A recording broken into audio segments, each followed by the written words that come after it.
Something is keeping you awake tonight. Not noise, not worry. Exactly. More like a question that has been circling in the back of your mind for a while now. A feeling you cannot quite name. The kind that waits for you in the spaces between tasks, in the silence after the lights go out, in the particular quiet of this hour. It arrives at night, because that is when the busy world finally goes quiet enough for you to hear it. And so you are here. Let your shoulders settle. Let your breath find its own rhythm without your management. Tonight, we are going to sit with a man who understood suffering better than almost anyone who ever lived. Not because he theorized about it from a comfortable chair, but because he lived inside it, survived it, and came out the other side carrying something the rest of us are still trying to understand. His name was Fyodor Dostoevsky. And before we begin, there are two things worth knowing. The first is this: there are two kinds of suffering. One wears you down. The other carves something open in you. Most people spend their lives trying to avoid both. Dostoevsky spent his life learning to tell them apart.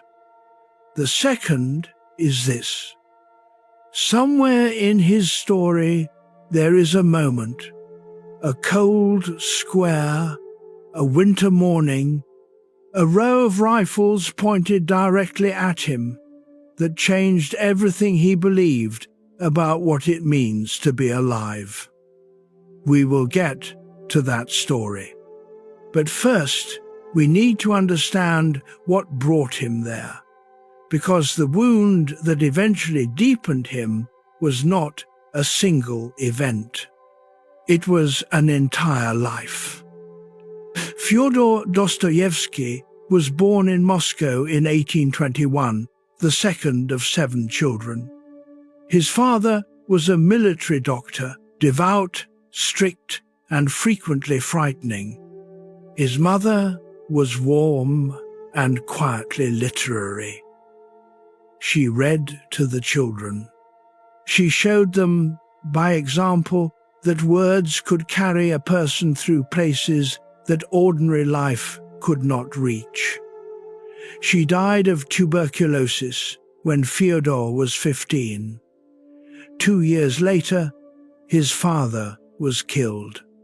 Violently, under circumstances that were never fully explained. Some said it was the serfs on his estate. Some said it was a local dispute. The truth was swallowed by silence, as truths often are. But Dostoevsky never forgot what sudden loss felt like. He never forgot what violence felt like. He carried both of them into every character he ever created. Let the weight of your body settle where it rests. There is nowhere you need to be. By his late 20s, he had published his first novel and been welcomed into St. Petersburg Literary Society. He was a young man with a gift that everyone could see. He had everything a young writer could want: talent, recognition, and a future that seemed to open ahead of him. And then everything fell apart. Not all at once, slowly, the way it often does. He had joined a circle of idealistic young men who met secretly to discuss banned political ideas. They passed around forbidden books. They argued about freedom and equality and what a more just Russia might look like. They were young and earnest and not nearly careful enough. The authorities arrested them in 1849. The sentence was death. Dostoevsky was 27 years old. Here is the thing about suffering that he would spend the rest of his life trying to articulate. The wound does not always break you.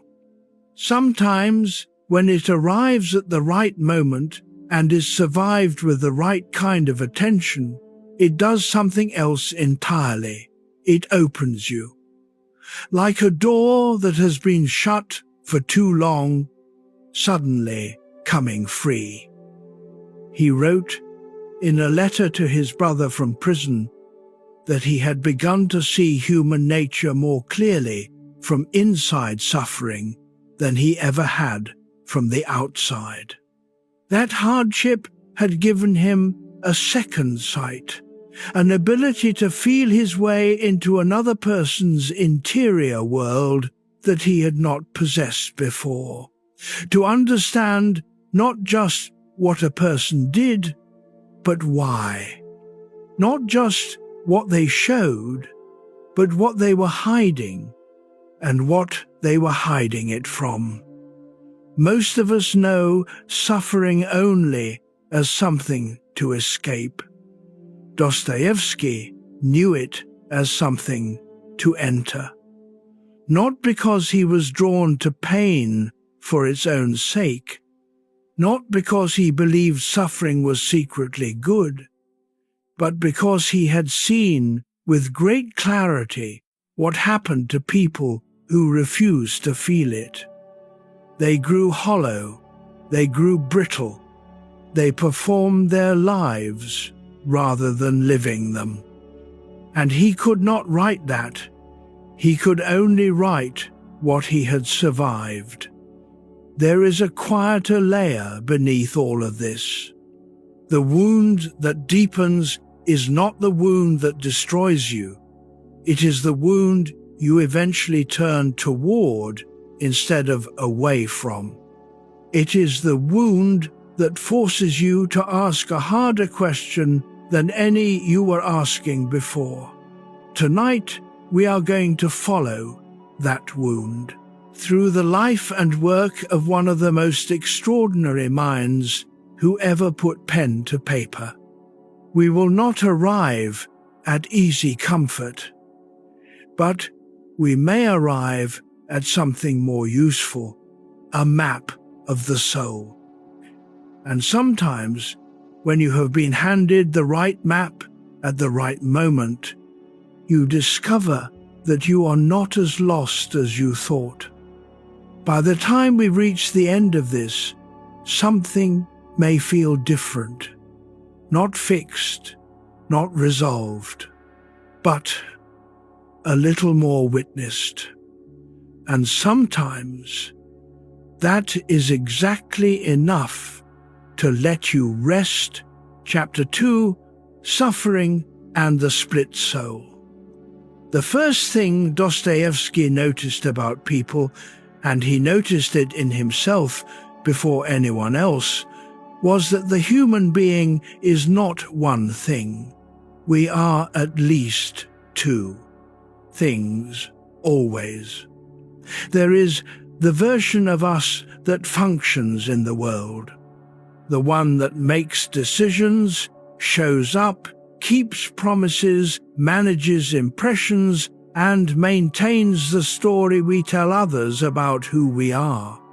And then there is the other one, the one that lies awake at night, the one that knows things the public version would never admit, the one that watches the performance from slightly to the side and is not entirely convinced.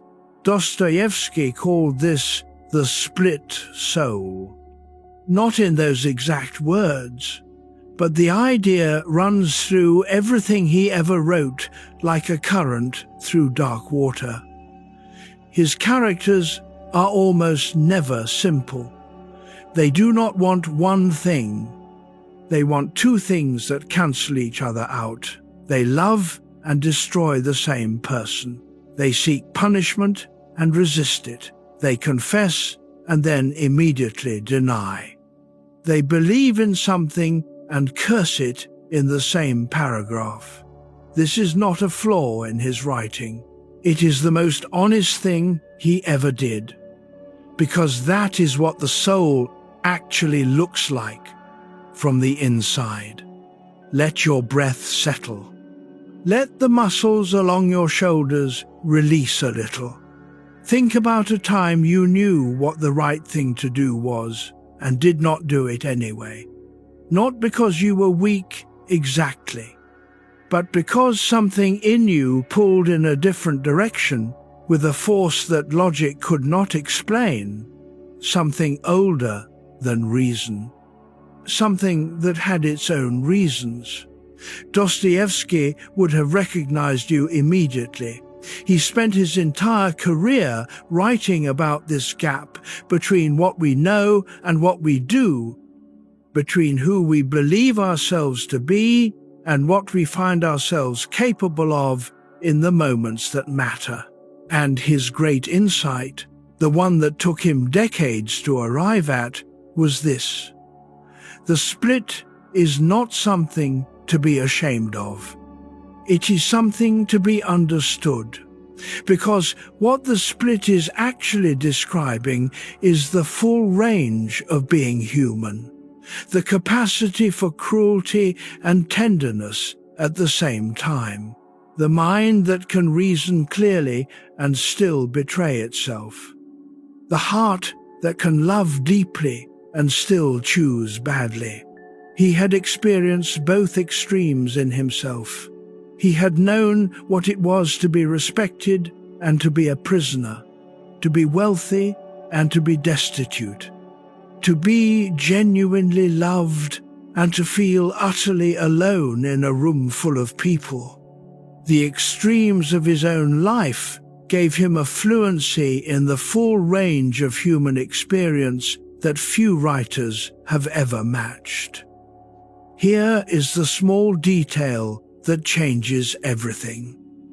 He did not write about the split to condemn it. He wrote about it to illuminate it, and that is a completely different project. Most moral writing in his era was about calling people to be better, about identifying the error, the weakness, the sin, and demanding correction. There was an audience for that, and there still is. Dostoevsky was more interested in something prior to correction. He wanted to know, how does a person arrive at the place where they do the thing they cannot explain? What is happening inside the soul in the hours and days before the catastrophe? What does the interior world look like when no one else is watching and the performance has temporarily stopped? This is why his novels feel so strange and so right at the same time. They are not moral fables with clean lessons. They are psychological excavations. And what he keeps finding when he digs deep enough is not darkness at the bottom, it is longing. Every twisted character in his fiction, every murderer and liar and self-destructor and compulsive gambler is ultimately longing for something pure, for love without conditions, for acceptance without performance, for a single moment of complete honesty that does not end in humiliation. The person who harms others is almost always the person who was most deeply harmed. The person who pushes love away is often the person who needs it most specifically. The person who performs indifference is almost certainly the person most devastated by being unseen. This does not excuse anything. It explains everything. And explanation, for Dostoevsky, was not a way of letting people off the hook. It was a way of treating them as full human beings rather than problems to be categorized and managed.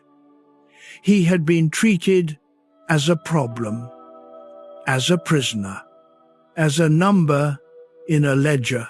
He knew what it felt like to be reduced, and he wrote against it with everything he had for the rest of his life.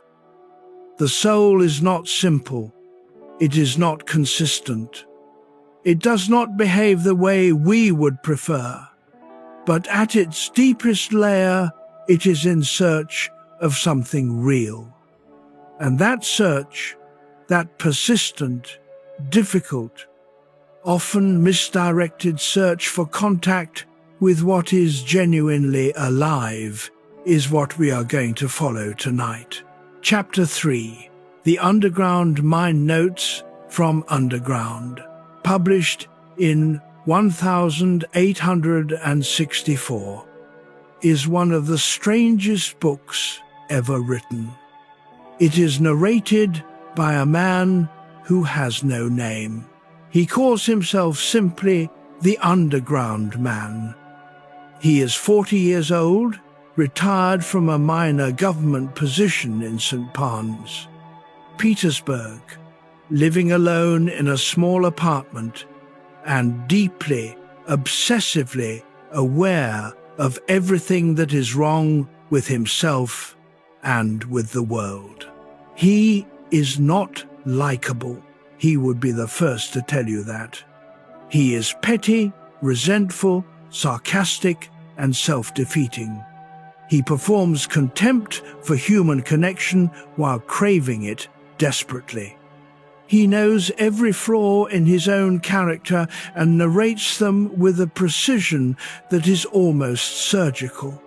He is also, in the course of his long and wandering monologue, one of the most psychologically accurate portrayals of a certain kind of mind that has ever been put into words.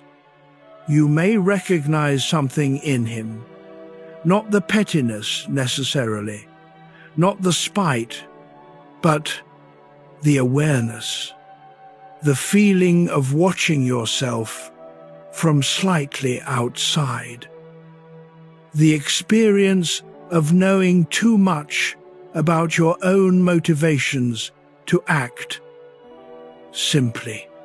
The paralysis that comes from seeing every angle of a problem so clearly that none of them feels completely right. Dostoevsky called this hyper-consciousness, and he understood it from the inside. Let your jaw soften. Let the next breath be easy.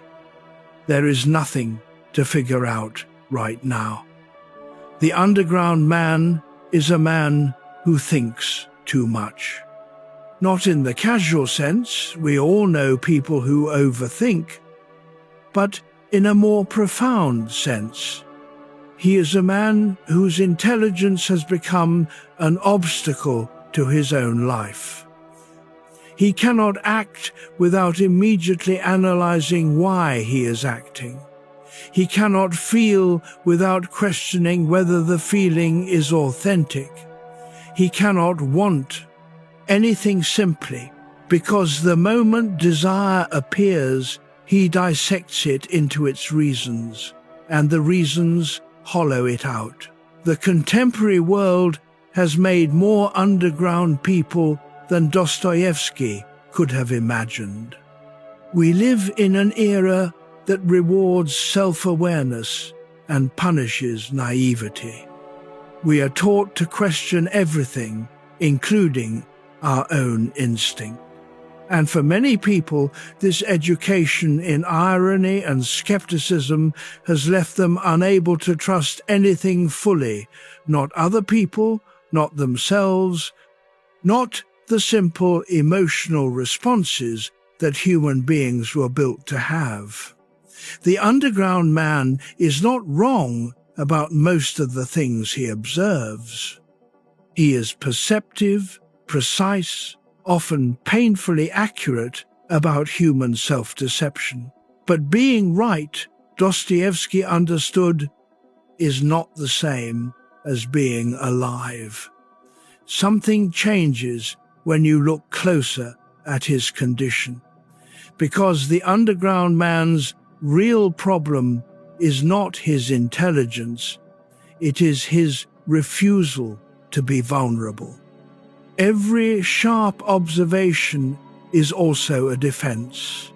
Every piercing insight is also a wall. He sees through people so that he cannot be hurt by them. He mocks connection so that he cannot be refused it. He is, underneath all that corrosive self-awareness, a person who is desperately lonely. What makes him so devastating and so useful as a character is that he knows this. He knows he is his own worst enemy. He can describe the pattern with clinical precision.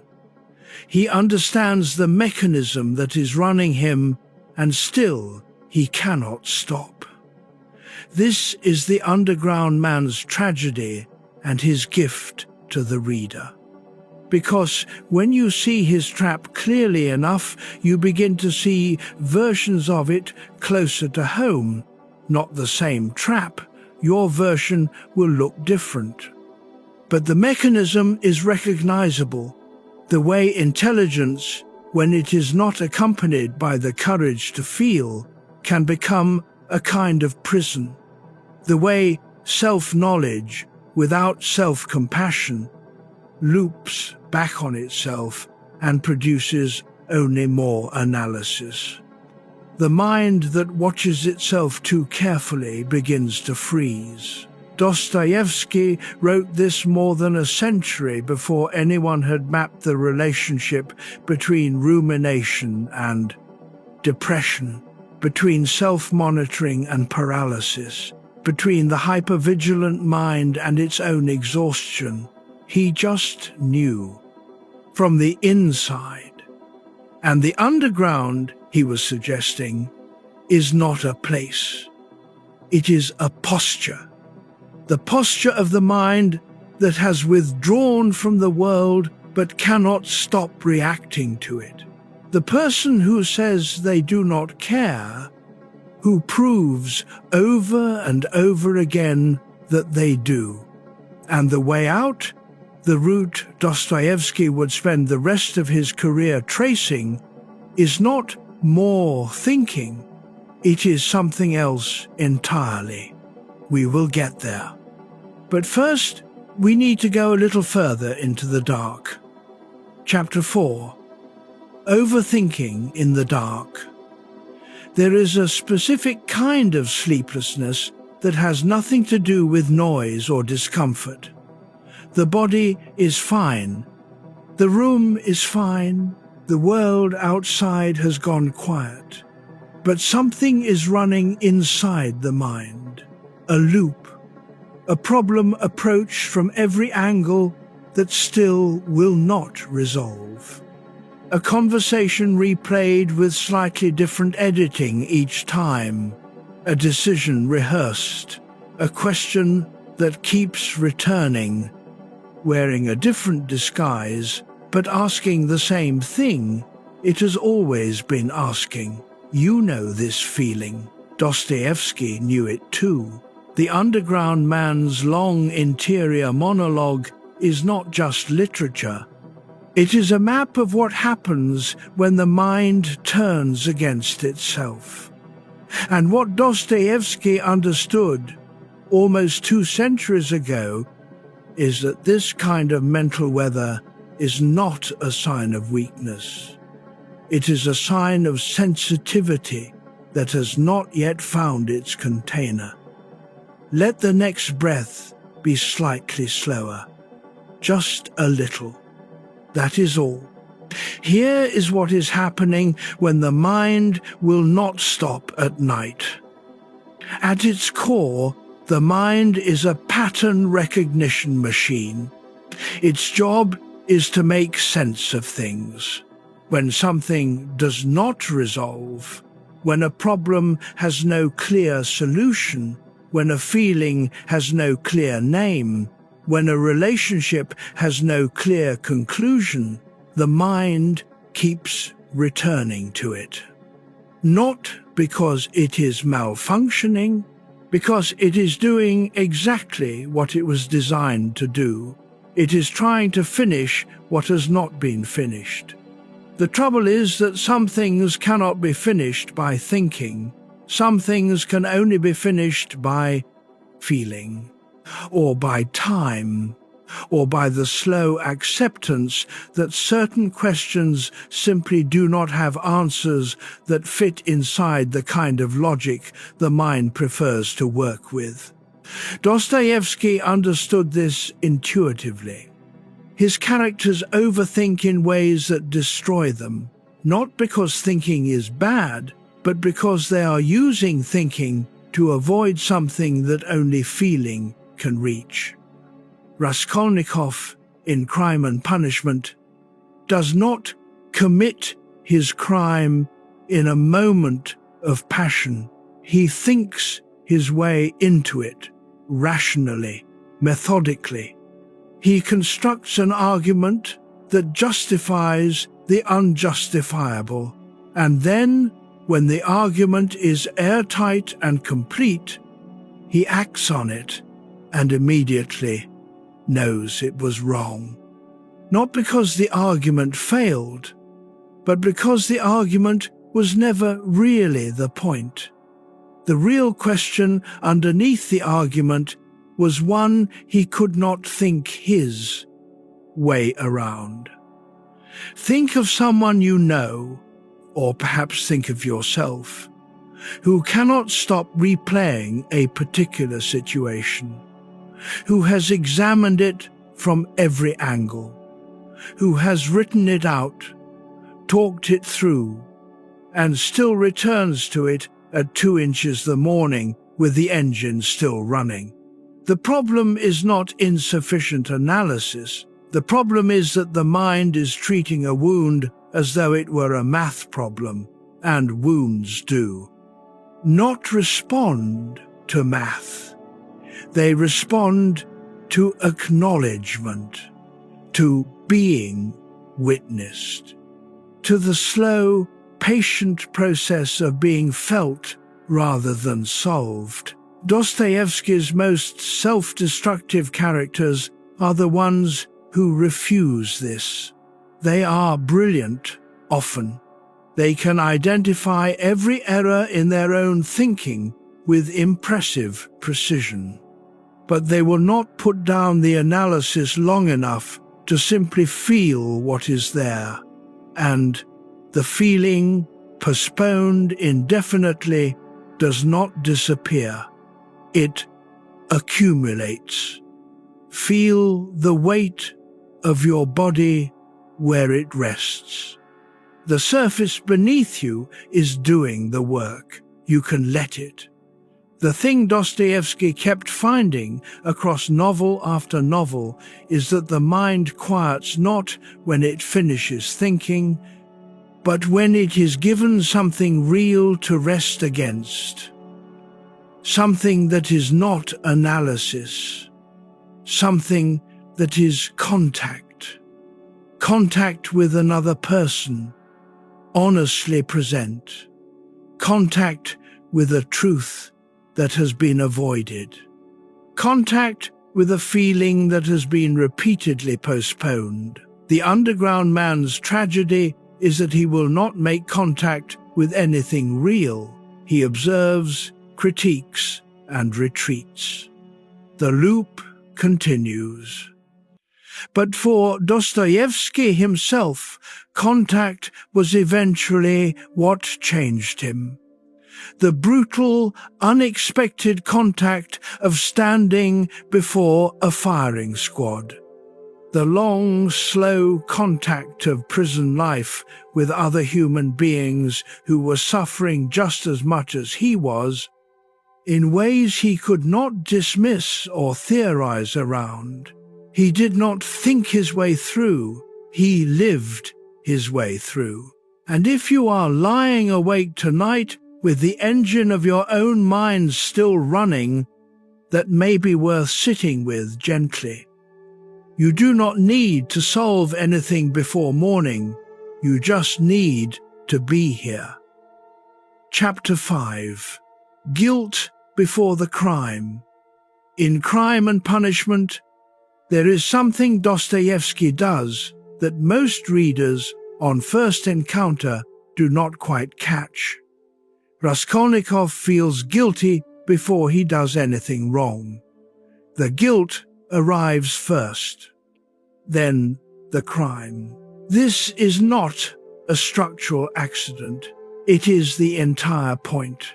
Dostoevsky had spent enough time inside his own psychology to understand that guilt is not always a response to something you have done. Sometimes it is a condition you carry, a feeling of fundamental wrongness that was already present and simply attaches itself to events rather than being caused by them. The underground man has it. So does Dmitry Karamazov. So does almost every major character Dostoevsky ever created. They feel guilty before the verdict, before the act, sometimes before the thought has even fully formed. Let your breath be easy. You do not need to account for anything right now. Just listen. If you have ever woken in the early hours of the morning with a vague but powerful sense that you have done something wrong, even when you cannot name what it is, you have touched what Dostoevsky was describing. It is not exactly guilt in the ordinary sense. It is something older, something more basic. It is the feeling of being fundamentally exposed, of occupying space in the world without quite enough justification, of existing in a way that might at any moment be found insufficient. Psychologists would come to call this shame rather than guilt. Not the shame of a specific wrong action, but the shame of simply being imperfect, of being limited, of being human in a world that seems to require something beyond being human. Dostoevsky did not have that vocabulary, but he lived it and wrote it with extraordinary precision. Raskolnikov constructs his theory of the extraordinary man, the idea that certain exceptional people stand above ordinary moral law, not because he actually believes himself to be extraordinary. He constructs it because he cannot bear to believe himself ordinary. That is where the wound lives. The grandiose posture is almost always, underneath it, a defense against a much smaller and more personal fear. He is not trying to be Napoleon. He is trying to escape the feeling that he is nobody, that he is one of the ordinary ones for whom nothing matters and nothing will be remembered. And that feeling has nothing to do with what he has or has not accomplished. It is a feeling about who he is, and feelings about who you are cannot be resolved by actions. You cannot achieve your way past it. You cannot impress your way out of it. You can only eventually turn toward it. Here is the small detail that changes everything. Confession, for Dostoevsky, is always about this exact turning. Not the legal act of confession, though that appears in his fiction as well, the inner one. The moment when a person stops building arguments for their own innocence and simply says, I am here. I am this. I am not less than human for what I have felt or done or been. Raskolnikov's long, agonizing journey toward that moment takes the entire length of the novel. Dostoevsky understood it so intimately because he had traveled a version of that road himself. He had sat in a Siberian prison for 4 years, alongside men who were, by any conventional measure, criminals, murderers, thieves, men who had committed acts that society had declared unforgivable. And what he found there shook him to his foundation. These men were not monsters. They were not a different species. They were people who had been broken in ways that had not been witnessed, who had arrived at their actions through roads that, when honestly traced, reveal something universal. The guilt they carried was real, but beneath it was something that had never been allowed to speak. And Dostoevsky, sitting in the cold alongside them, began to understand that this unspoken thing, this buried, inarticulate longing for acknowledgement, was not peculiar to criminals or to Russians or to the 19th century. It was the human interior, his interior, everyone's interior, carried in different amounts, shaped by different histories, but structurally the same. The guilt before the crime is the inheritance many of us carry from moments in our lives when we learned, somehow, without anyone saying it directly, that our existence required constant justification, that love was conditional, that the right to be here was something that had to be earned daily, carefully, without too much visible need. And the first step through it, which Dostoevsky charts with great care across all his major works, is simply being willing to see it for what it is. Not a truth about your worth. A story about an old wound. Chapter 6.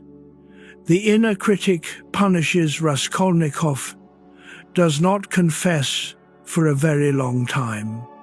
Not because he lacks conscience, but because his conscience, rather than guiding him toward truth, turns against him. It becomes his persecutor. He spends the entire middle section of the novel being punished by his own mind before he is punished by any law. Fevers, paranoid episodes, conversations that go wrong in ways he cannot control. The constant sensation that the world can see what he has done, that every neutral face on the street is already judging him. This is what Dostoevsky called the punishment that precedes the sentence. And it is the inner critic's most precise and familiar form.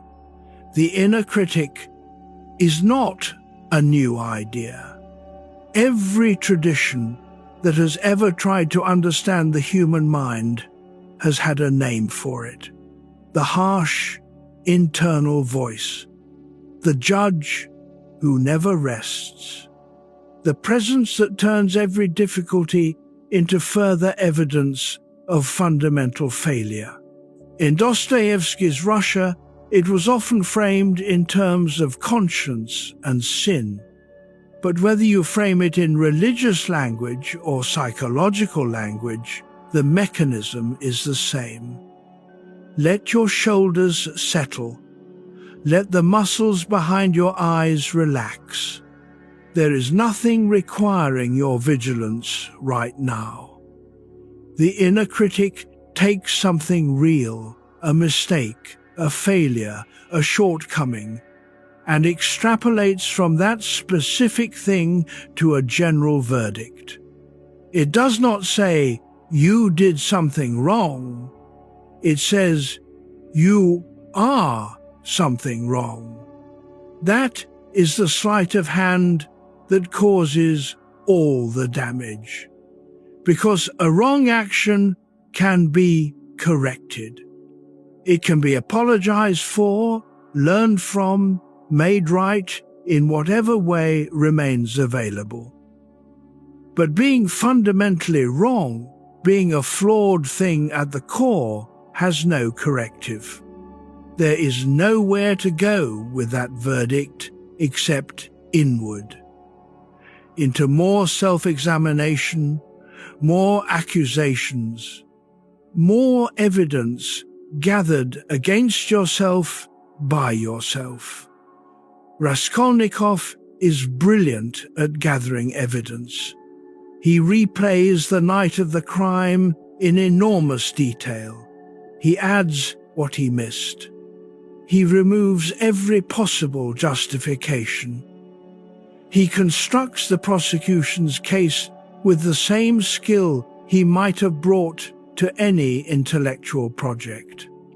And because he is intelligent, because he can see clearly, the case he builds is devastating. This is the dangerous gift of the self-aware person. They are their own most effective prosecutor. The underground man has this too. A merciless internal monologue that turns every social interaction into a scene to be analyzed and found wanting. The slight he received, the way he responded to it, the way he made it worse, the way he will never live it down, the evidence this constitutes about who he is. The loop runs and runs. And here is what Dostoevsky saw that was genuinely new. His innovation was not to tell his characters to silence this voice. He did not write redemption stories in which people simply decide to feel better about themselves. He did not prescribe positive thinking or the adoption of a healthier internal dialogue. He took the inner critic seriously. He let it run its full course. He showed it everything it wanted to see. And then he watched what happened when the voice had finally said everything it had to say. What happens in his best novels is not silence. It is a kind of spiritual exhaustion, a fatigue in which the accused finally stops defending and stops attacking, and in that exhausted openness, something else can enter, not absolution, not a verdict of innocent, something more honest than either, the recognition that the charge is partly true and partly irrelevant, that the person who did the wrong thing was suffering in ways the inner critic never bothers to account for, that they were doing, in the moment that mattered, the only thing that felt available to them, that they are not simple enough to be condemned. Feel the weight of your body where it rests. The surface holds you. You do not have to hold yourself. This is what Dostoevsky kept trying to show his readers. Not that they were innocent, not that the wrongs they had committed or the failures they carried did not matter, but that they were complicated, human, And that human complication deserves something other than the contempt the inner critic reliably delivered. The inner critic, if you listen to it long enough and carefully enough, eventually reveals what it is actually afraid of. And it is never what it seems. It is not afraid that you are bad. It is afraid that you are fundamentally unlovable. That is the wound beneath the wound. And that is what we will keep circling back toward. Chapter 7: Shame and Self-Exposure. There is a scene in Notes from Underground that stays with the reader long after everything else has faded. The underground man has been peripherally invited to a farewell dinner for a man he barely knows. He arrives late. He is ignored. He spends the evening being subtly, and then not so subtly, humiliated by a group of men who have simply no reason to take him seriously. And then, rather than leaving with whatever dignity he has managed to retain, he follows the party onward and continues the performance of his own embarrassment through the rest of the evening. What makes the scene devastating is not what happens to him. It is that he sees what is happening completely, clearly, in real time, and does it anyway. That is shame. Not the hot, immediate burn of guilt over something specific. The cold, pervasive conviction that who you are at the most fundamental level is something that other people will find wanting. Dostoevsky understood shame in a way that most of his contemporaries did not have words for. Let your breath be easy. You are not here to produce anything, just to listen. Shame, unlike guilt, is not really about an action. It is about identity. Guilt says, I did a bad thing. Shame says, I am a bad thing. Guilt points at a behavior. Shame points at the self. And the underground man lives inside the second conviction so completely that it shapes every decision he makes. He anticipates rejection before it arrives. He interprets neutral behavior as contempt. He builds elaborate internal scenarios in which the people around him are secretly laughing at him, and then, because he cannot bear the distance between those scenarios and reality, he forces the confrontation. He makes the awkward moment happen. He escalates until the humiliation he feared has become the humiliation he created. This is what shame does. When it has no outlet, it starts to direct the action. The underground man's tragedy is that he cannot be seen without feeling exposed. And he cannot be exposed without it confirming the worst thing he believes about himself. So he exists in a permanent state of performed distance, holding everyone at the length where they cannot reach him, and then he hates them for not reaching him. The double bind is perfect. Now there is something here most people overlook. Dostoevsky does not write this as a case study. He writes it as a confession. The underground man is narrating his own story, and as he narrates, he is simultaneously defending himself and indicting himself, simultaneously asking for understanding and insisting he does not want it.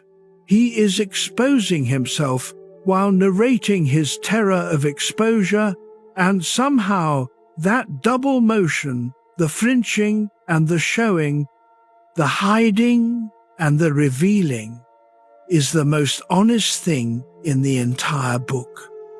Because most of us live some version of this.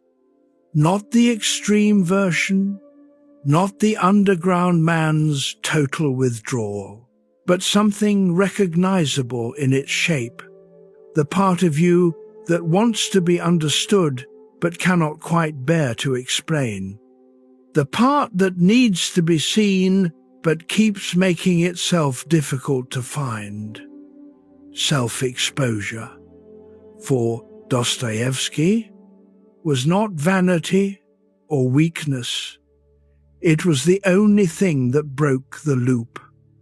The moment a character in his fiction actually speaks the truth, not the performed version, not the justified version, but the thing that has actually been there all along, the pressure changes. Not immediately, not cleanly, but something shifts. A crack in the surface, and air gets in. He believed this because he had experienced it himself. He had sat in that Siberian prison and been stripped of every protective layer. Social status, intellectual performance, the role of the promising young writer, the idealism of the political reformer, all of it was gone. What remained was just a man with his inner weather, sitting alongside other men with theirs. And in that bare condition, something unexpected happened. He started to feel something for those other men. Not pity, exactly. Something more equal than pity. Recognition. The recognition that the interior lives of people who looked nothing like him were, in their essential structure, very much like his own. And that recognition was the beginning of something he had not been capable of before, something that would become, in the years and decades that followed, the entire substance of his greatest work. Chapter 8. Humiliation.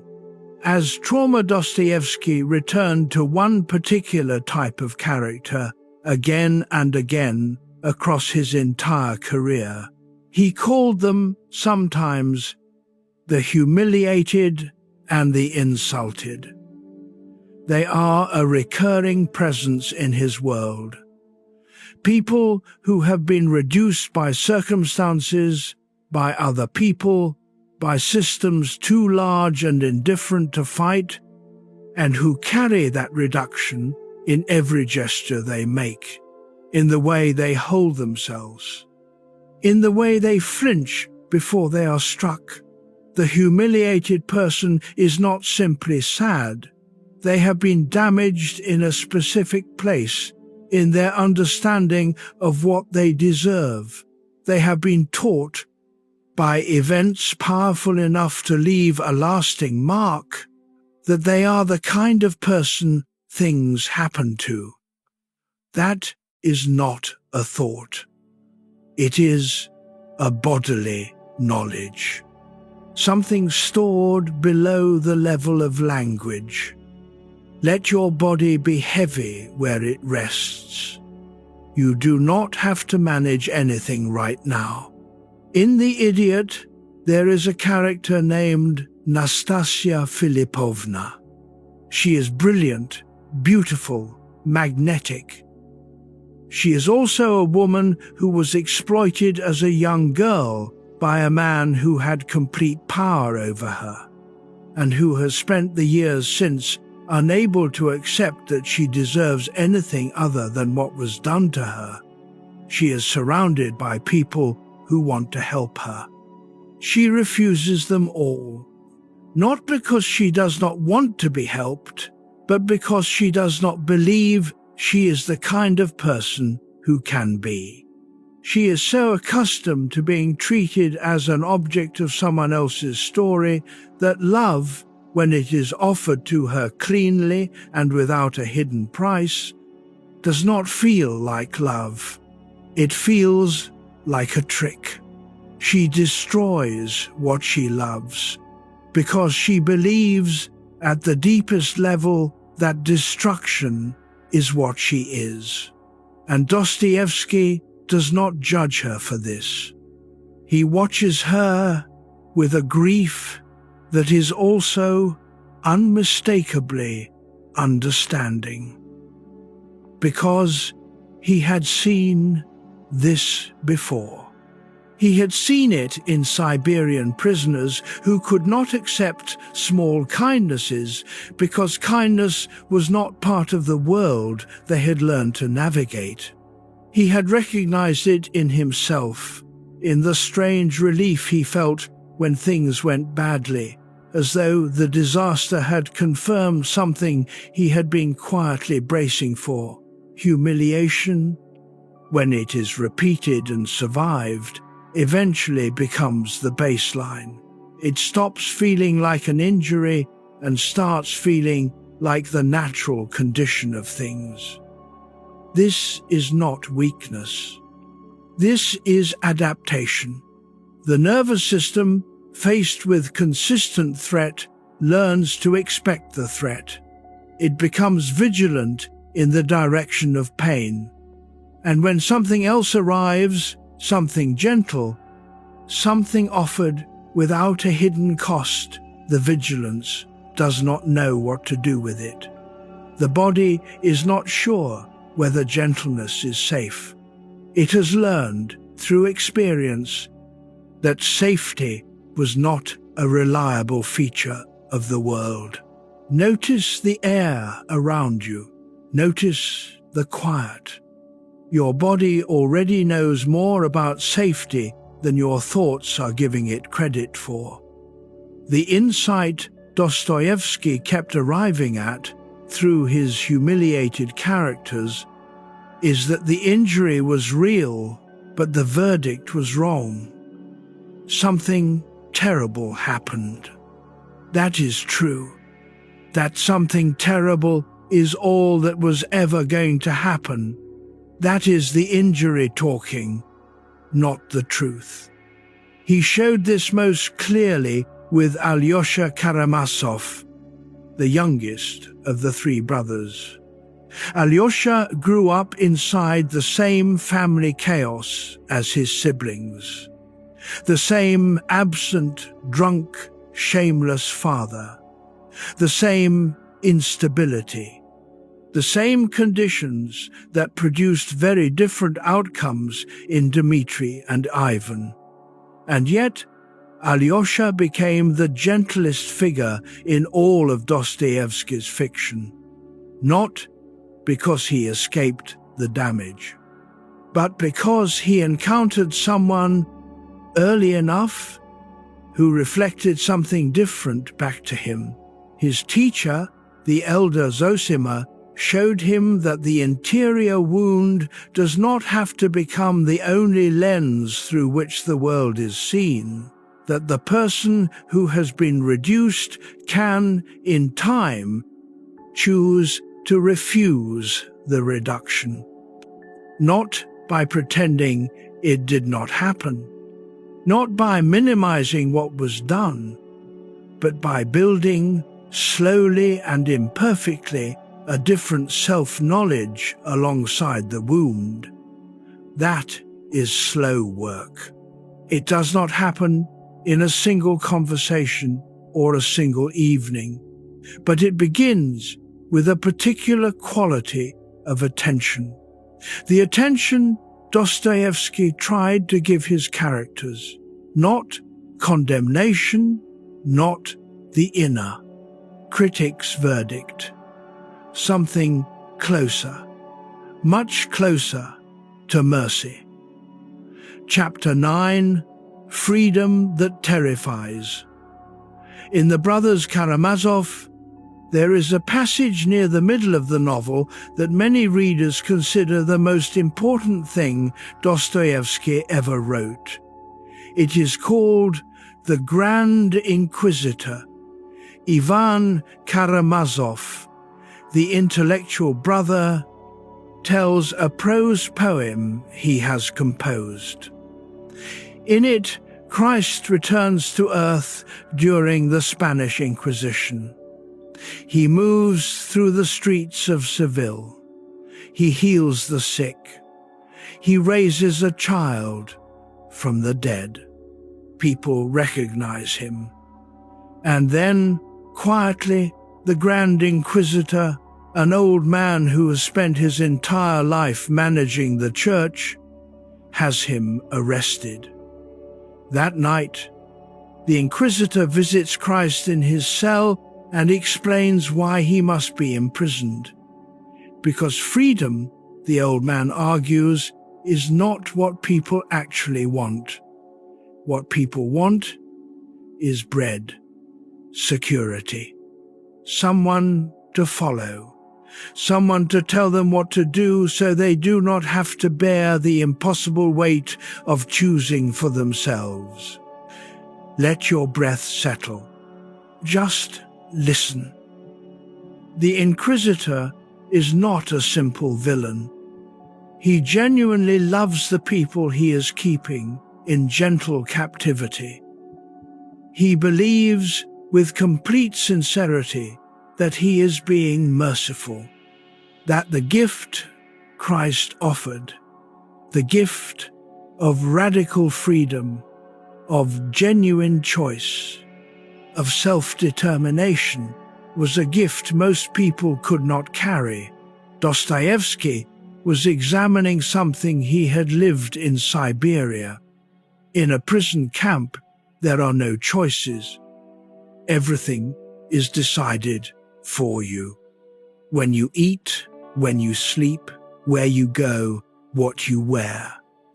And Dostoevsky noticed something uncomfortable about life inside total structure. Many prisoners, after years of it, were terrified of release. Freedom had become the thing they could not manage, because freedom means responsibility. Freedom means that when things go wrong, there is no authority to blame. Just you and the choice you made and what followed from it. Most of us, most of the time, are quietly relieved to have fewer real choices than we think we want. We complain about schedules and obligations and the narrowness of our options. But the structure also organizes our days in a way that protects us from the open, terrifying question of what we would actually do if we could do anything. The Grand Inquisitor names this with devastating precision. He says, Christ gave people freedom, but freedom is not a simple gift. It is a burden. And people have been trading it away since the beginning. For ideology, for authority, for belonging, for any system that will tell them who they are and what they should do with the hours of their lives. Dostoevsky did not entirely agree with the Inquisitor, but he understood him completely. Because the alternative, the freedom that says, you must decide, you must choose, you must live with the full weight of your own conscience, is genuinely frightening. Something changes when you look at it this way. The terrifying freedom Dostoevsky is describing is not political. It is psychological. It is the freedom to decide who you are when no one is watching, the freedom to choose your values when no one is enforcing them, the freedom to remain in a marriage, a friendship, a career, or to leave not because society demands one thing or another, but because you have looked honestly at your own interior and done the difficult arithmetic. That kind of freedom cannot be handed to you. It can only be claimed, and claiming it requires, first, the willingness to feel how heavy it actually is. The underground man refuses this freedom. It is too exposed. He would rather spend his life being right about other people's limitations than take the risk of living his own. Raskolnikov tries to claim a twisted version of it, the freedom of the extraordinary man, exempt from ordinary moral life, and discovers that real freedom does not feel like power over others. It feels like full responsibility for yourself. Alyosha claims it quietly, without drama. And Dostoevsky seems to be saying that Alyosha's version is the rarest and the most difficult of all, because it does not require intelligence, it does not require suffering, it requires something closer to love. Love of what is real over what is comfortable. Love of the difficult truth over the story that is easier to live inside. Love of the full human being with all its contradictions, all its failure to behave as planned, over the simplified version that can be neatly managed. Chapter 10, Anxiety Before Choice. Kierkegaard, who was writing at roughly the same time, though in a different country, thinking through different but parallel questions, described anxiety as the dizziness of freedom. Dostoevsky would have recognized that phrase immediately. His characters are anxious not because they are cowardly. They are anxious because they understand, at some level, that what they choose next will say something permanent about who they are. Every real choice is a kind of death. Every yes closes off thousands of other possible lives. And the person who is fully awake to that, who is not numb enough to decide without feeling the weight of what is being decided, will experience that awareness as something very close to terror. Let the next breath come at its own pace. The body is doing its work without your direction. Raskolnikov's anxiety before the crime is sometimes read as simply nervousness. The nervous anticipation of someone afraid of getting caught. But Dostoevsky was writing something more precise than that. Raskolnikov is anxious because some part of him understands that if he does this thing, he will never again be the person who has not done it. The choice will be permanent. It will close a door inside himself that cannot be reopened. And yet, he goes forward. Because sometimes the anxiety of choice is less unbearable than the anxiety of paralysis. Sometimes a person does the thing they fear precisely because standing on the edge indefinitely is worse than stepping off. That is not courage. But it is also not simple cowardice. It is the human being making the only move that feels available from where they are standing. There is something else in Raskolnikov's pre-crime days that Dostoevsky describes with remarkable precision. The way the decision seems to make itself. He does not sit down and rationally choose. He drifts, He goes to a tavern and overhears a conversation that seems to confirm what he has already been thinking. He walks a route he did not consciously plan to walk. He arrives at a place he told himself he would not go. The mind, when it is moving toward a decision it cannot quite own, does this. It arranges circumstances to make the decision seem to happen to it rather than through it, so that afterward there is something to point to. Something that made this feel inevitable. That, too, is a form of anxiety's work.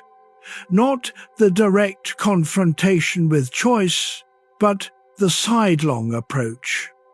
The pretending that it was not a choice at all, that the circumstances simply unfolded. Let your jaw be soft. Let the muscles across your chest release a little. Think of a decision you have been circling, not necessarily a large one. Perhaps something that has sat at the edge of your awareness for weeks, approached, retreated from, held, and set down again. The anxiety around it is not the enemy. The anxiety is information. It is telling you that this choice matters, that you have a self that cares about what happens next, that you are not indifferent to your own life. The absence of anxiety before a real choice is not confidence. It is often dissociation, the self stepping back from the equation so it does not have to feel what is at stake. Dostoevsky's most sympathetic characters are anxious. His truly frightening characters are the ones who are not. The dangerous man in his fiction is the one who acts without hesitation, the one who is absolutely certain, the one who has made himself immune to the awareness that he might be wrong. Certainty, in Dostoevsky's world, is almost always a cover story. The person who is never uncertain about a moral question has usually not yet encountered a moral question that was genuinely hard. The anxiety before the choice is the soul registering what is actually at stake. And the stake is always the same question. Who do you want to be? Not in the abstract, in the concrete, specific, this morning, this choice sense. What kind of person do you want to look back on yourself as having been in this particular moment? That question has no comfortable answer. It only has an honest one. And finding the honest answer requires something that anxiety makes very difficult. Stillness. The willingness to stop moving through the problem and simply sit inside it. To let the question be real without immediately looking for the exit, what Dostoevsky found across his entire career was consistent. The people who eventually chose well, the Alyoshas, the Sonias, the elder Zosimas, were not the people who never felt the anxiety. They were the people who felt it most fully and found a way to remain present inside it rather than escaping. The anxiety did not resolve by being suppressed or argued away.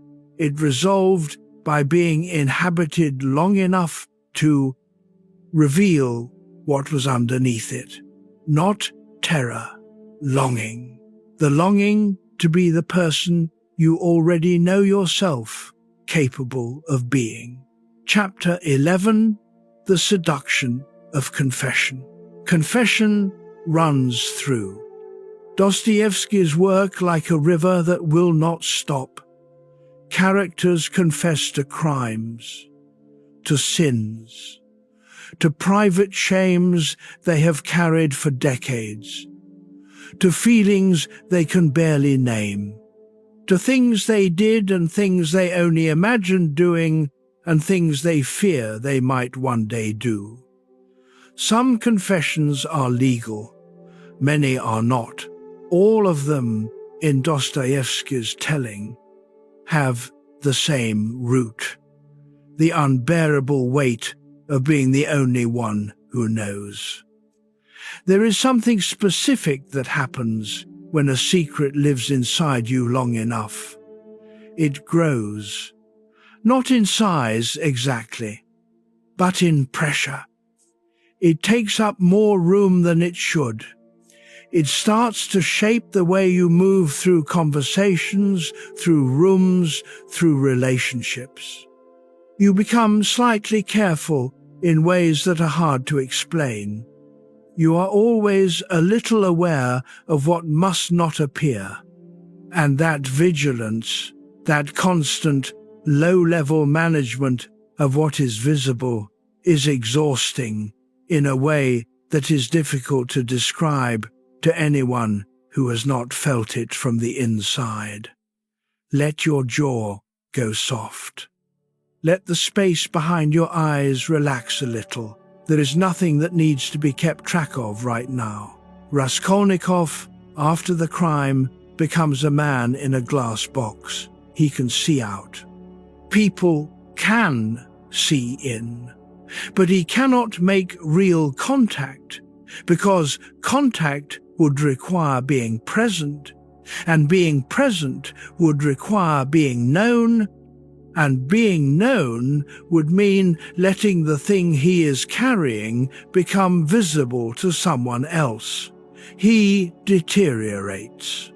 Not primarily from external pressure. The police are not, for much of the novel, actively pursuing him. He deteriorates from the internal pressure of the secret, from being the only one who knows. And Dostoevsky understood this with such precision because he had carried his own secrets. The years in prison were years he did not, for a long time, discuss in public.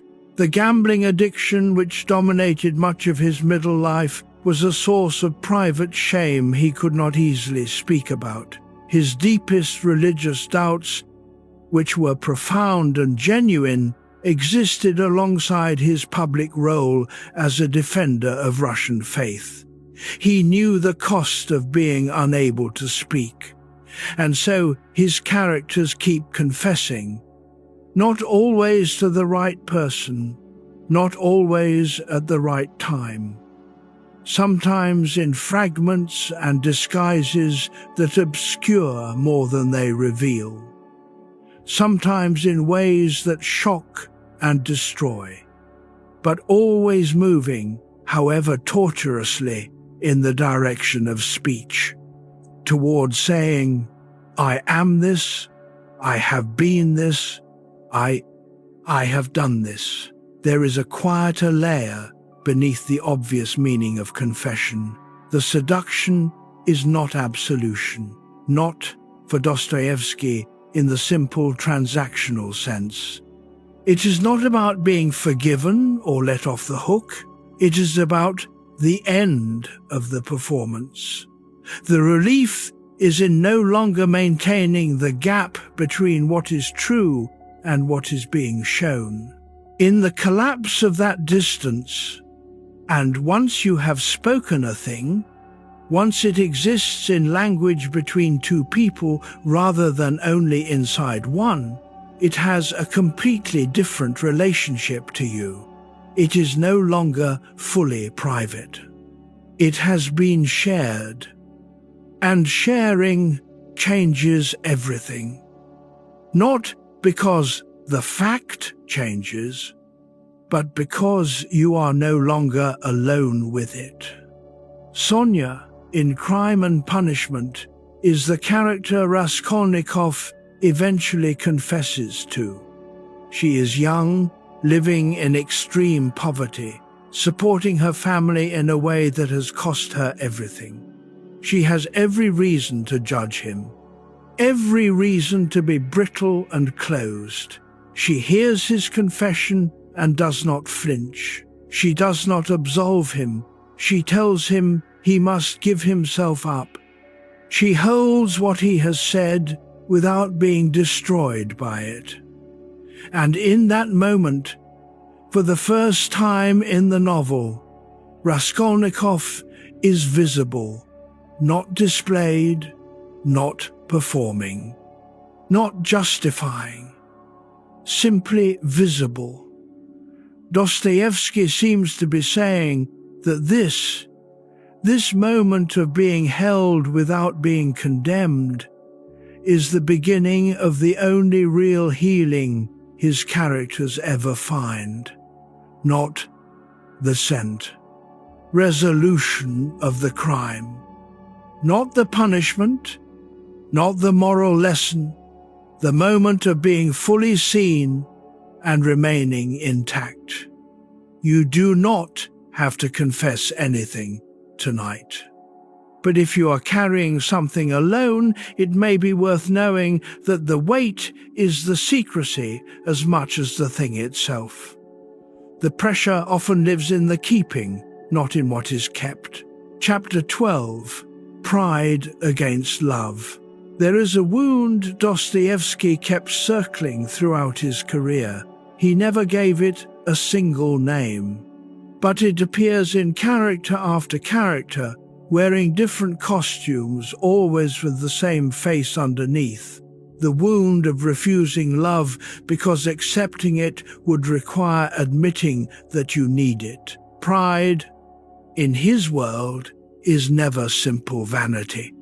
It is almost always protective, a way of not being the one who got there first, not being the one who offered and was turned away, not being the one who was trusting enough to open and then discovered, too late, that the opening was not safe. Let your breath find its own rhythm. Nothing is required of you here. Nastasia Filipovna refuses Mishkin's love not because she does not feel anything for him. She refuses it because being loved purely, without condition, without a hidden price, without the humiliation she has come to expect from intimacy, is outside what she can believe possible for herself. Mishkin offers her something she cannot integrate, and Rogozin, who also loves her the way a person loves a fire, desperately, without the ability to hold it gently. His love is consuming. It confirms the damage she knows about herself. It is the only kind she can quite believe in. The tragedy is not that she makes the wrong choice. It is that she cannot make any other. The wound shapes the options available.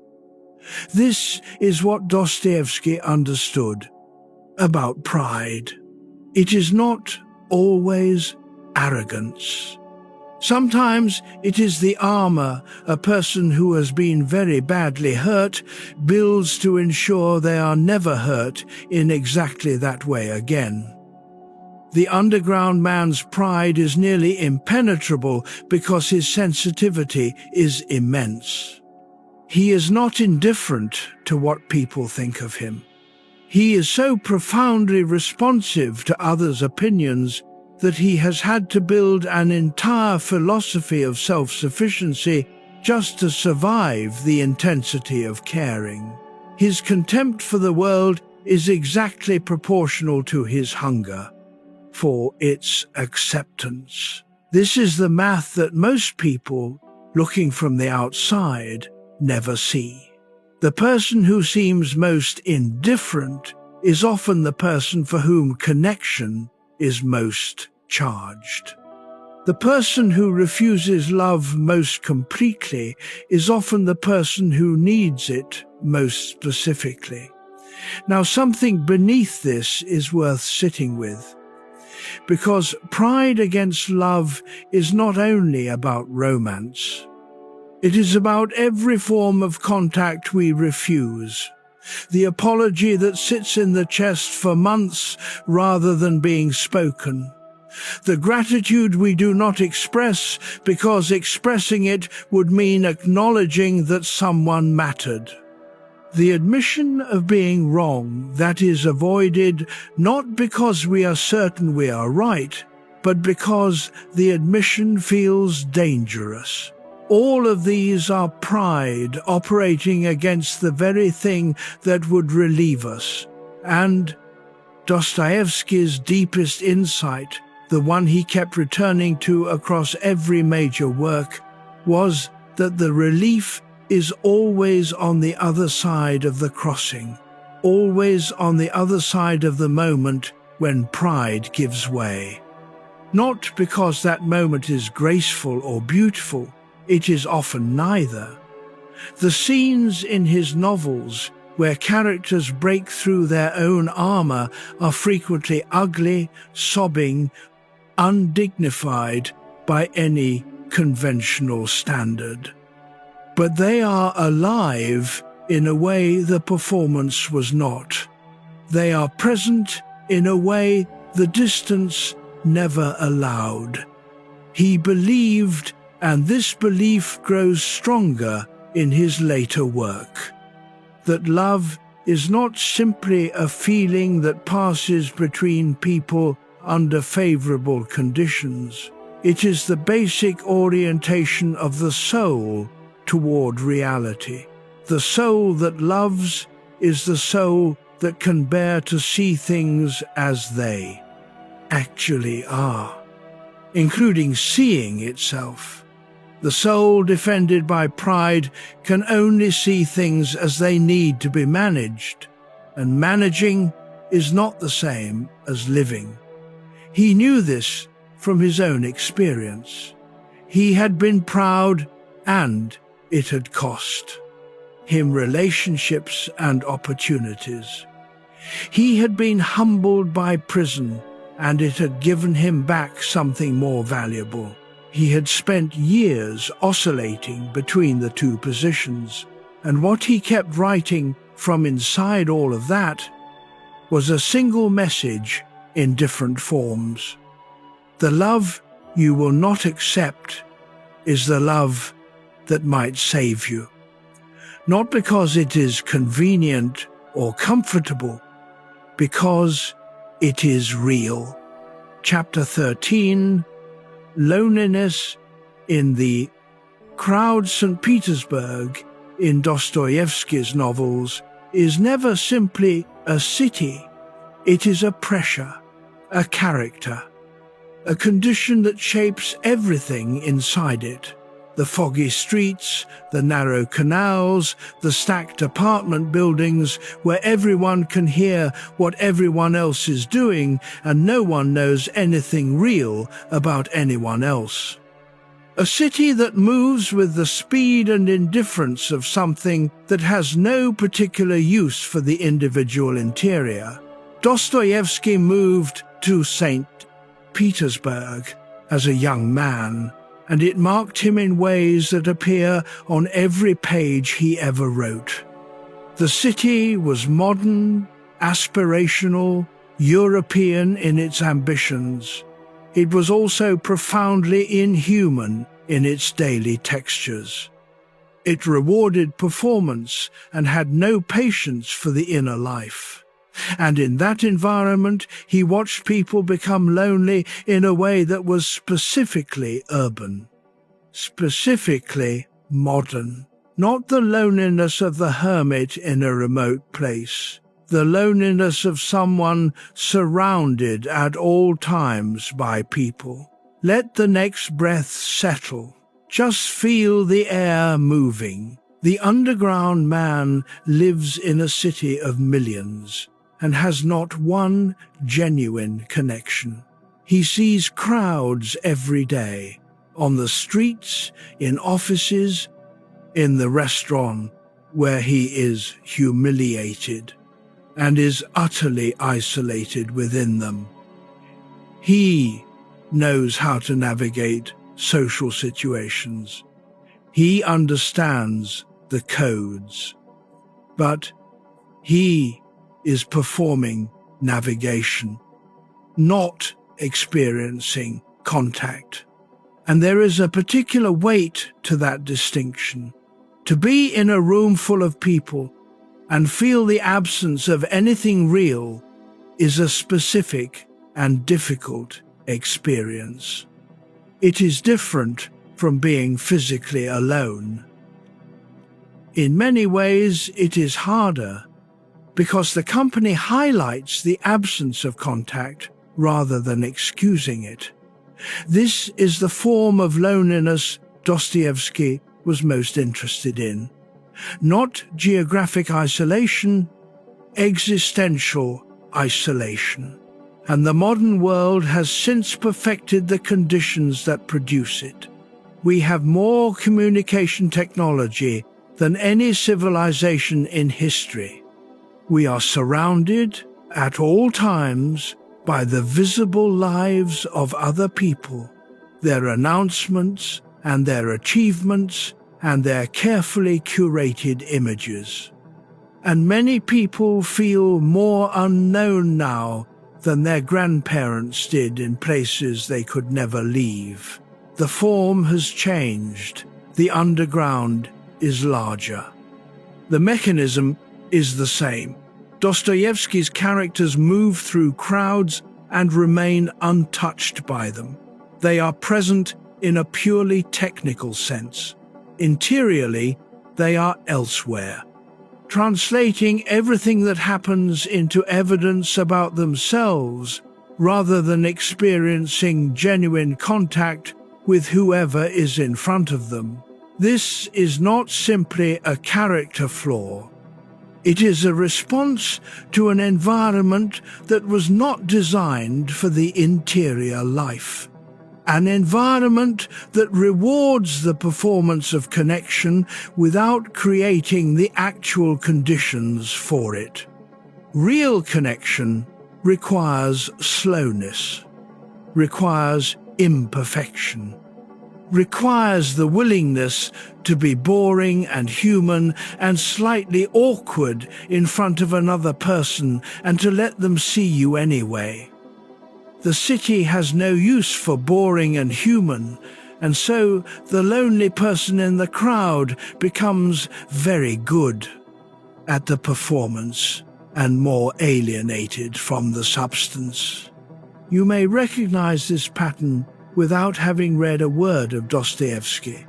The evening when you were in a room full of people you liked and noticed, partway through, that you were performing your engagement with them rather than actually being engaged, that a part of you was monitoring how you were coming across, adjusting, ensuring the impression was landing, while another part of you was somewhere else entirely, waiting for the occasion to end so you could be alone with the actual experience of yourself. That is the underground man's dilemma in modern clothes. Not a failure of love for the people around you, not shyness or misanthropy, something more specific. The gap between the surface layer of interaction, which you can manage competently, even warmly, and the place where genuine contact would actually occur. Dostoevsky was not writing about this to diagnose or to condemn. He was writing about it because he believed that naming a condition is the first step toward no longer being entirely governed by it. To see the performance is not yet to stop the performance, but it is to create a small distance from it. A breath of space between the automatic response and the possible one. There is a moment in the middle of Dostoevsky's life when this changed for him. In Siberia, in the prison camp, there was no performance possible. He sat with men who were brutal and men who were gentle, and men who were both at different times of day. He could not curate his impression. He was too exhausted, too cold, too hungry. And in that absence of performance, something happened that he had not anticipated. He began to see the other prisoners as people, not as types, not as social categories, not as examples of something, as specific, particular, unrepeatable individuals who had arrived at their circumstances by roads that, when honestly examined, were not entirely different from his own. He wrote later that this period, for all its difficulty, had given him what no amount of intellectual achievement could have provided on its own: the knowledge of the human heart from the inside, not theorized, felt. And this is the gift that loneliness, when it is fully entered and honestly inhabited, sometimes carries within it, not the loneliness of turning away from life, the loneliness of sitting still inside the isolation long enough to discover what it is actually made of, not the absence of others, the presence of yourself. Chapter 14. The Need to be Seen. There is a best moment in Notes from Underground that is almost unbearable to read. The underground man has gone, humiliated, to a brothel in St. Petersburg. He meets a young woman named Liza. And in the middle of this entirely transactional, degraded encounter, he does something unexpected. He talks to her honestly, not at her, not the performed cynicism he maintains everywhere else. He speaks to her in a way that is genuine, even tender. He describes what her life will become if she remains in this place. He is compassionate and precise, and, for those few paragraphs, something close to the person he might have been if things had gone differently. And Liza is moved. She believes him. She comes to his apartment days later looking for the connection that his words had seemed to promise. And he, in terror, destroys it. He humiliates her. He sends her away with deliberate cruelty. He undoes everything he had offered, because the need to be seen was real. But the capacity to bear being seen without destroying what was looking at him was more than he could hold. Let your shoulders settle. The air is moving in and out without your management. The need to be seen is one of the most fundamental human needs and one of the least openly acknowledged. We discuss needs for food and shelter and belonging. These have entered the vocabulary of self-understanding, but the need to be specifically seen, known in your particularity, by another person who takes the knowing seriously, who holds what they see without flinching, is at the heart of most of what Dostoevsky's characters are suffering from. The underground man needs to be seen. He arranges the entire sad drama of his life to force moments of recognition that he then cannot tolerate when they arrive. Nastasia Filipovna needs to be seen. She destroys every relationship that might offer it because she cannot believe that the seeing will be followed by staying. Raskolnikov needs to be seen. His crime is, among many other things, an attempt to force visibility, to make legible to the world what he believes himself to be.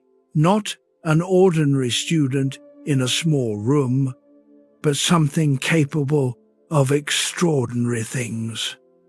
The irony in each case is that the behavior driven by the need to be seen makes genuine seeing impossible.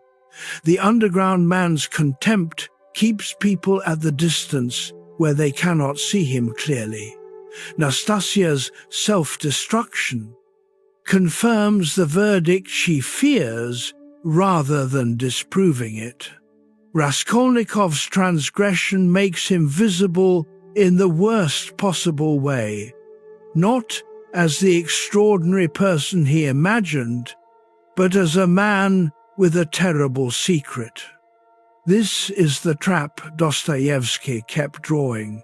The need is real, the strategy is self-defeating, and the gap between them is where the character lives and suffers, and eventually, if they are fortunate, begins to find another way. The other way, in his fiction, is always the same.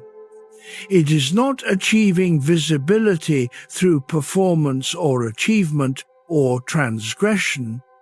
It is allowing yourself to be visible in your ordinary, imperfect, unimpressive truth.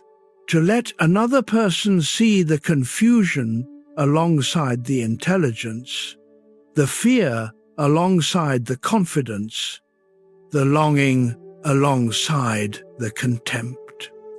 This is what Sonia offers Raskolnikov. This is what the elder Zosima offers everyone who comes to him. This is what Alyosha offers his brothers across the entire length of the Kam. Brothers Karamazov, not approval, not the assurance of their virtue, just the steady presence of someone who will look and not look away. Think of the last time someone saw you, not the version you had prepared, but the actual you, the one that is tired and uncertain and privately convinced it is not quite enough. The one that moves through most days behind a performance thin enough to feel the cold air coming through it. The moment when that version of yourself was accidentally visible. Some people carry those moments as shame. The mask slipped, something real showed. But something else is also true of those moments.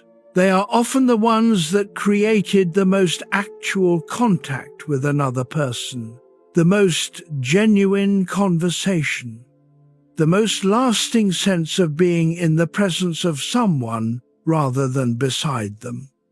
The underground man's tragedy is not that his need to be seen is too large, it is that he cannot survive its fulfillment. He is so convinced that genuine visibility will end in rejection that he preempts the rejection by performing it himself. He pushes people away before they can leave, which means he never discovers whether they would have left. Dostoevsky gave his readers no simple comfort about this, only the observation that the hunger is universal, that it is not a flaw, and that somewhere in the long, difficult work of learning to let ourselves be known, imperfections included, confusion included, the fear itself included, something becomes possible that cannot be reached any other way. Feel the weight of your body where it rests. You are here, and here is enough for now. That kind of witness is rare, but it is, for Dostoevsky, the only thing that actually heals the wound at the center. Not resolution, not judgment, not justice in the abstract sense. The simple, transformative experience of being known and remaining intact. of being seen clearly in your full, complicated humanity and not destroyed. Chapter 15. Compassion for the Fallen. One of the strangest and most quietly beautiful things about Dostoevsky is the quality of attention he directs toward the people his world had decided to discard: murderers, prostitutes, compulsive gamblers, alcoholics, failed idealists, broken men in labor camps who had done things that could not be taken back. He did not sentimentalize them. He did not pretend they had not done what they had done. He did not manufacture convenient innocence for anyone, but he looked with the kind of sustained, serious, patient attention that most people reserve for people they have already decided are worth their time. And what he found every time was a person, not a symbol, not a warning, not a social problem to be managed. A person. Let your breath be easy. There is nothing you need to do with this. He had learned to look this way in Siberia. He arrived in the prison camp as a young man who had spent his life primarily among educated people, intellectuals, writers, the socially respectable. He had good politics about the poor and the criminal class. He believed in their dignity in the abstract as political philosophy. But he had not spent much time actually among people whose lives had broken in the specific ways that led to a Siberian labor camp. What he found there dismantled his abstractions completely. There was a man who had murdered a fellow soldier over a 10-ruble debt. There was a man who had committed a crime of passion so extreme it seemed theatrical. There were men who had acted out of desperation, men who had acted out of calculation, men whose crimes made no immediate sense by any logic Dostoevsky could initially construct. But when he sat with these men, when he stopped theorizing and started simply observing, he found something he had not expected. The crimes had contexts, not excuses, contexts. Childhoods that had trained specific responses. Injuries that had never been named. Moments where the only visible option had been the wrong one. And, underneath all of it, the same basic interior structure as his own. The same capacity for tenderness alongside violence. For shame alongside bravado. For longing alongside destruction. He came out of prison with a different relationship to the concept of the fallen. Not a softer relationship exactly. Not a more permissive one, but a more honest one. He had stopped believing that fallen people were a different species. He had started believing they were people in whom the universal human struggles had arrived with more force, or less protection, or fewer resources for managing what came. This did not make the crimes smaller. It made the criminals larger, more human, more worthy of a genuine response rather than a categorical dismissal. The compassion he developed was not comfortable or distant. It was not the theoretical compassion of the man who has never stood close enough to fall. It was the compassion of someone who understood from inside his own experience what it felt like to be reduced, to be stripped of every protective layer, to discover that the self you thought you were was, in part, a performance made possible by favorable conditions. Take away the conditions, and something raw appears. He had been that raw. He had been seen in that state by other people who were equally raw. And what had surprised him, looking back, was not how terrible the exposure was. It was how, in that mutual exposure, something like dignity had survived, even flourished. Dostoevsky's most radical conviction, the one that ran against the grain of most thinking in his time, was that the fallen person retained their full humanity, not despite the fall, not after recovery from it, during it, inside it, in the wreckage. The full human being was still present, still worth sitting with, still capable of love, of conscience, of the small gestures of care that mean everything between people who have nothing material to offer. That is what he brought back from Siberia, and it is the lens through which, if you choose it, you might consider the parts of yourself that have fallen, not with shame, with the same patient, serious, unglamorous compassion he gave his characters.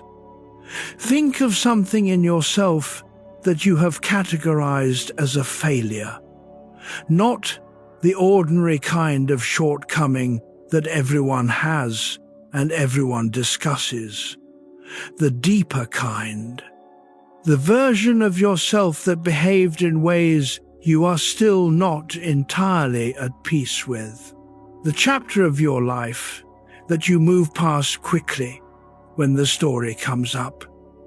Dostoevsky's argument is not that what happened was good, or that it did not cost what it cost.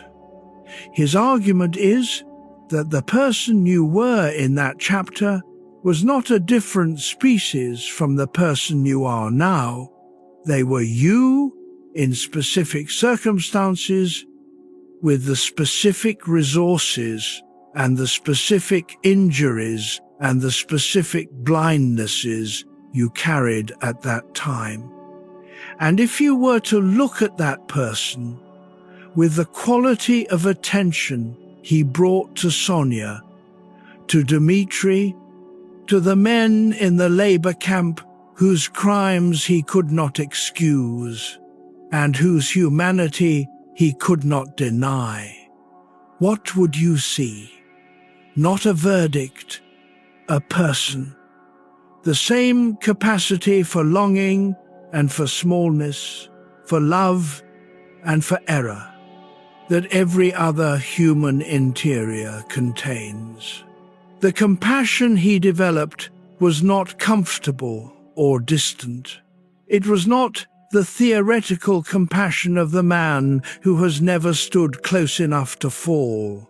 It was the compassion of someone who understood from inside his own experience what it felt like to be reduced, to be stripped of every protective layer, to discover that the self you thought you were was, in part, a performance made possible by favorable conditions.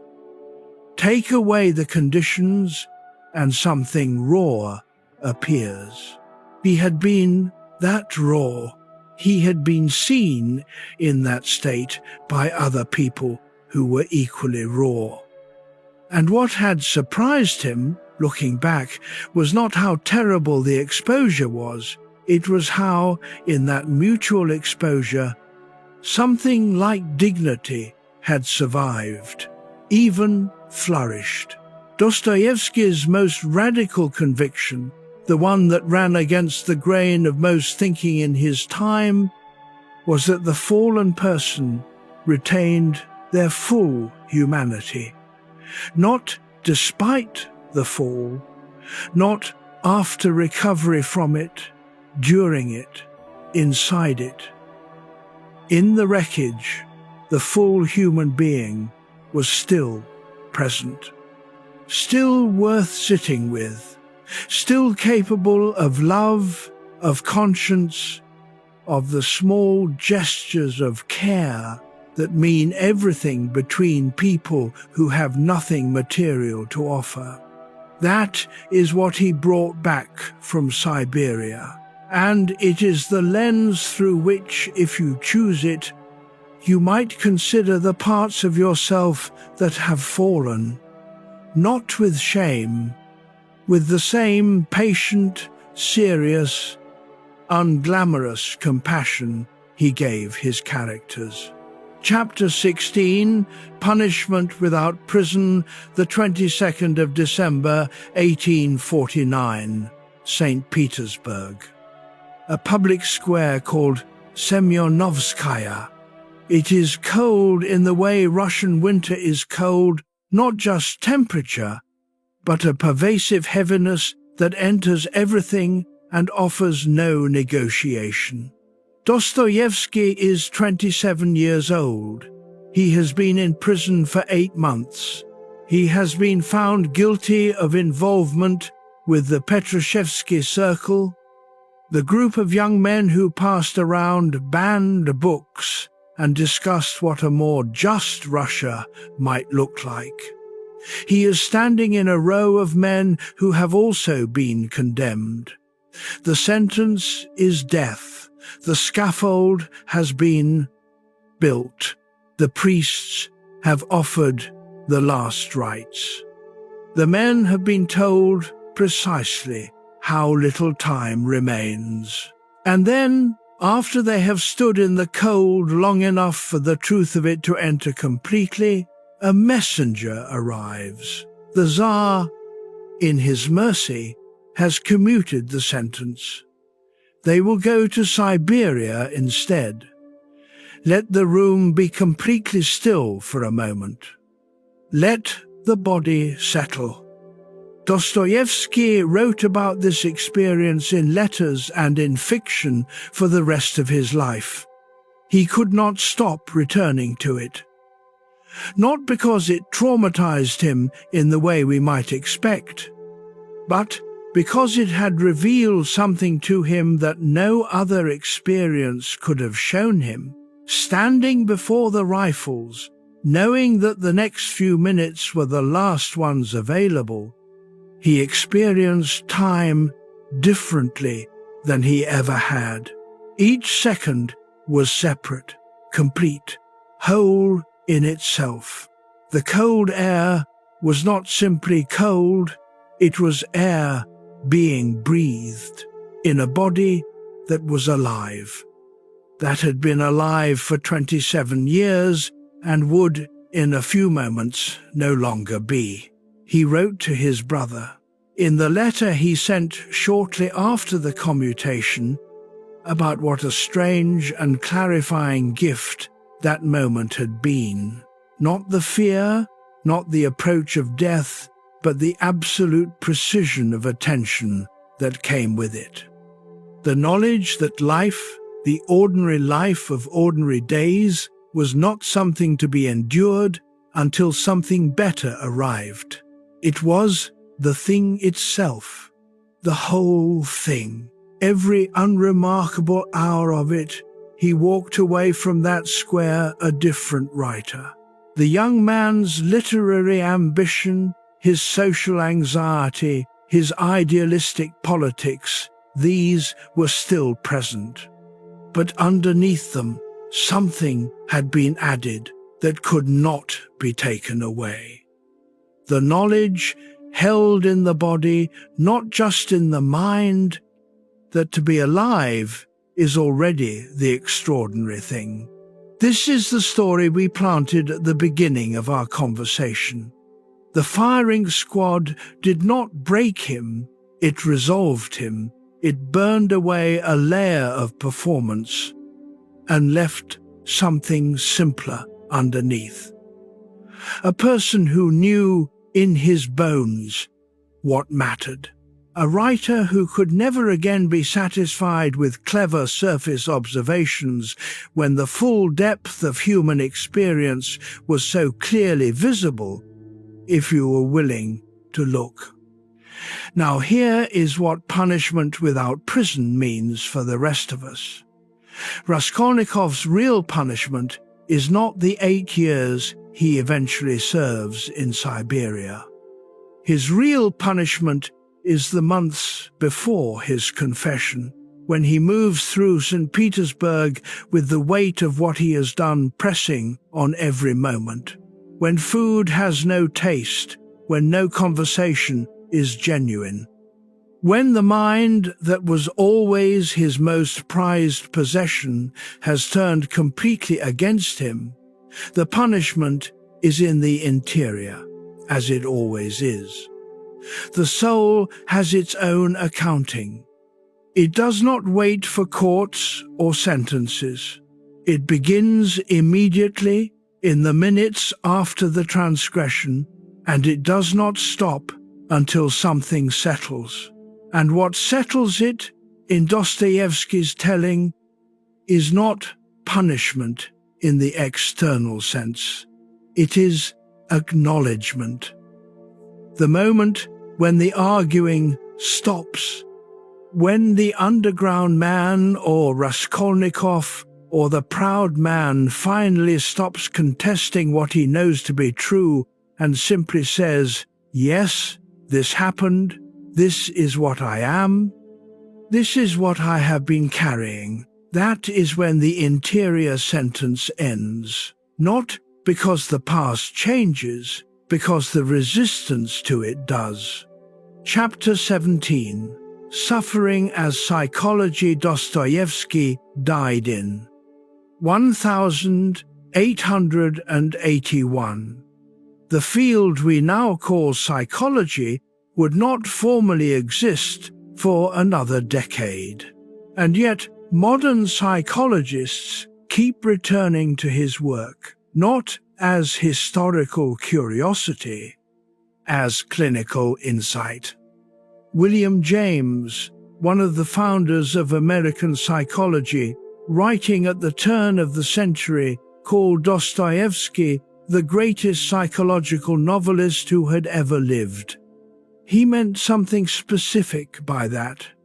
He meant that Dostoevsky had described with extraordinary accuracy the inner machinery of minds under stress, the ways consciousness fragments, the ways shame distorts perception, the ways the will can be simultaneously present and completely paralyzed. More recently, researchers studying trauma, shame, and the nervous system have found in his characters descriptions that map almost precisely onto what neuroscience is now able to demonstrate. Let your shoulders settle. Let the muscles along your back release a little. Here is the echo of the question we began with.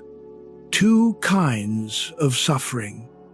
The psychiatrist and trauma researcher Bessel van der Kolk, who spent decades studying what happens to people who have been through extreme experiences, describes what occurs when painful experience is not processed.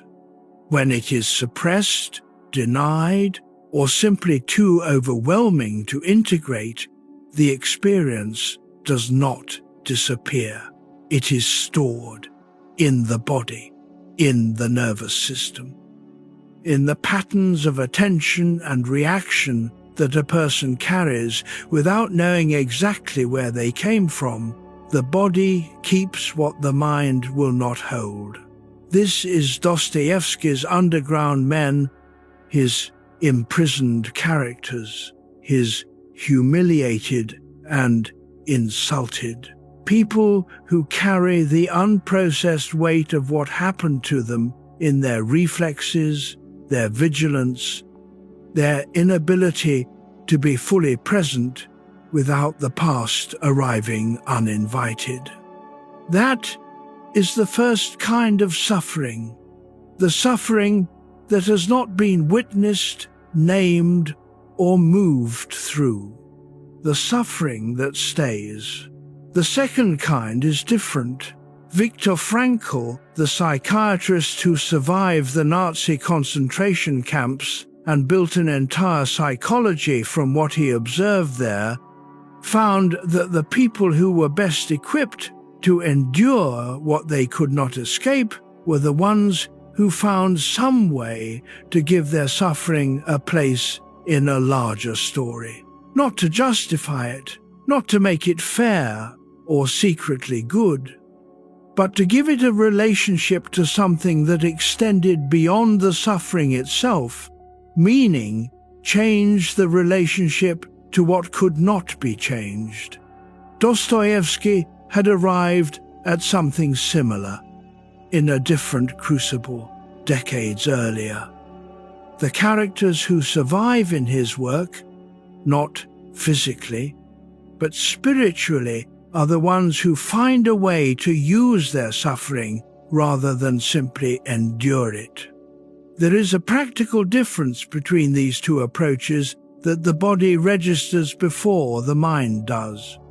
The person who is merely enduring suffering holds themselves slightly apart from it, brace, waiting for it to stop, measuring themselves against a version of their life in which this is not happening. The distance they maintain from the experience is the same distance that makes the experience impossible to process and impossible to leave. The person who has turned toward their suffering, who has allowed it to be fully real, to land completely, to have its actual weight in the body and in the mind, is paradoxically closer to the place where something shifts. Not because suffering is secretly good, it is not. Dostoevsky never argued that. But because the suffering that is fully entered eventually reveals something that endurance never reaches, the specific, irreducible knowledge of what it is like to be human at the limit. And from that knowledge, something becomes possible that comfort and protection never produce. Raskolnikov's years in Siberia, which should be the most miserable chapters of his story, become instead the beginning of something real. Because for the first time, he is not performing. He is simply suffering. And in the simplicity of real suffering, without the overlay of theory and pride, something in him begins to soften. The elder Zosima, who has, by the time we meet him, become a figure of extraordinary gentleness, carries within him a history of violence and shame that he has not denied. He has integrated it. His suffering became the ground of his compassion, not because suffering is secretly good, but because he allowed it to teach him rather than simply break him. This is the distinction Dostoevsky was drawing for 30 years. Suffering that is resisted, suppressed, or performed never fully resolves. Suffering that is entered honestly, felt completely, named accurately, sat with rather than fled from, eventually transforms into something else, not into something painless, into something useful, into depth. into the capacity to sit with another person's pain without flinching because you have been inside your own. This is what he found in Siberia. What the firing squad prepared him for. What the prison camp delivered. Slowly, over 4 years, he emerged at 33, carrying something he had not had before. Not certainty, not resolution, not the answers to the questions, depth and depth. In Dostoevsky's world, people is the only form of wealth that cannot be taken away. Chapter 18. The Soul in Rebellion. Ivan Karamazov is the most dangerous character Dostoevsky ever created. Not because he is violent, he is not. He is a brilliantly intelligent young man who reads philosophy, argues with precision, and loves his younger brother Alyosha with a fierceness that surprises even him. He is dangerous because his arguments are genuinely strong. Ivan rejects God. Not because he has not thought carefully about the question, because he has thought about it more rigorously than most people who believe. He can articulate the case for faith with more skill than most believers bring to their own position. And then he refuses it anyway, not because of abstract philosophical doubt, because of one specific thing he cannot accept: the suffering of innocent children. Let the air be quiet around you, just listen. Ivan poses the question with devastating clarity. If God is good and omnipotent, and if faith requires us to accept the overall justice of existence despite the presence of evil, then what do we do with a child who has done nothing and suffers terribly anyway? He presents historical accounts, specific, named instances of children who were tortured, not the large, abstract suffering of populations, the particular, irreducible, unnecessary suffering of individual children who could not have deserved what happened to them. And then he says, if the price of the final harmony is the tears of even one such child, then I return the ticket. I will not participate in that accounting. This is Ivan's rebellion, and Dostoevsky, who believed deeply in God and in the Russian Orthodox tradition, put this argument in Ivan's mouth with full intellectual force. He did not soften it. He did not provide an easy counter. He made it as strong as it could possibly be, because Dostoevsky had felt the same rebellion. He had been in a prison camp where the consequences of human cruelty were visible every day. He had written long before the brothers Karamazov about children born into poverty and violence and chaos through no choice of their own. His faith was not the faith of someone who had avoided the hard question. It was a faith on the other side of the hard question. And something beneath Ivan's rebellion is worth seeing clearly. The soul in rebellion is not the soul without faith. It is often the soul most desperately hungry for something to believe in. Ivan's rejection is not indifference. It is the opposite. He cares so much that he cannot accept an inadequate account of the suffering he sees. He holds existence to a higher standard than the comfortable believer who has not fully faced the problem. His rebellion is a form of love. Dostoevsky understood this completely, and he did not answer Ivan with a counter-argument.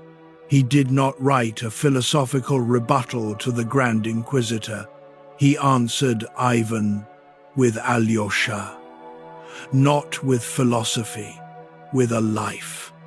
The life of a person who has also seen the suffering and also cannot explain it, and who, despite that, keeps choosing love. Who keeps choosing openness when closing would be so much easier? Not because the argument is won, because the alternative, closing the heart, protecting the self from the full reality of other people's pain, is, for Alyosha, simply not available. The rebellion and the faith live side by side in the brothers Karamazov, unresolved. Dostoevsky did not believe they could be resolved. Not cleanly, not by any argument currently available. He believed they could be inhabited. And there is something else that happens to Ivan, quietly, at the edges of the novel. Having made the purest possible case for rebellion, having articulated the refusal to participate in an arrangement that permits innocent suffering, Ivan begins to deteriorate, not because he was wrong about the suffering, but because the position of refusal, sustained long enough, begins to hollow out the person who holds it. Rebellion against life's terms, taken to its logical conclusion, leads not to freedom, but to a particular kind of imprisonment. The imprisonment of a self that has cut off the one thing that could have saved it. Connection. The willingness to be changed by what it encounters.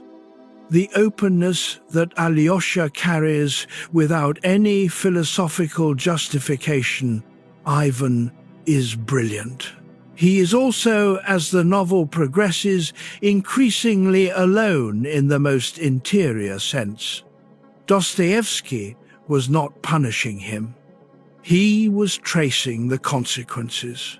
The person who has decided that no relationship with reality is possible on acceptable terms eventually discovers that they have made themselves unable to have a relationship with anything at all. The rebellion and the faith live side by side in the brothers Karamazov, unresolved.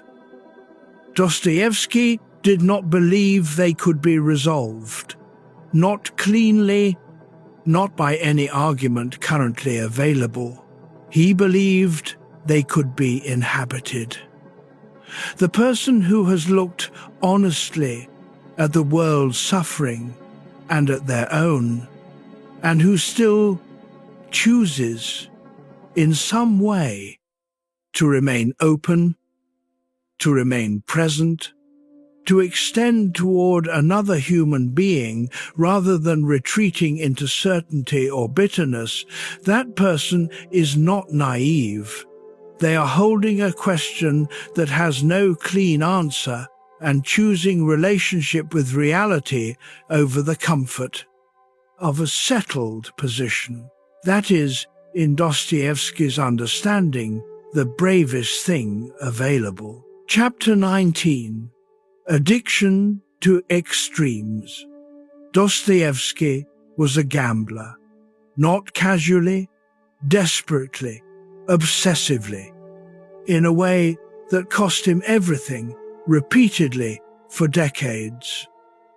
He would receive a publisher's advance, travel to Europe, and find himself at the roulette tables within days. He would lose the advance. He would borrow from friends. He would write frantic, humiliating letters begging for anything that could get him through one more week. Then he would win a small amount and lose it all by morning. He was not proud of this. He wrote about it with the same unflinching honesty he applied to everything else in The Gambler.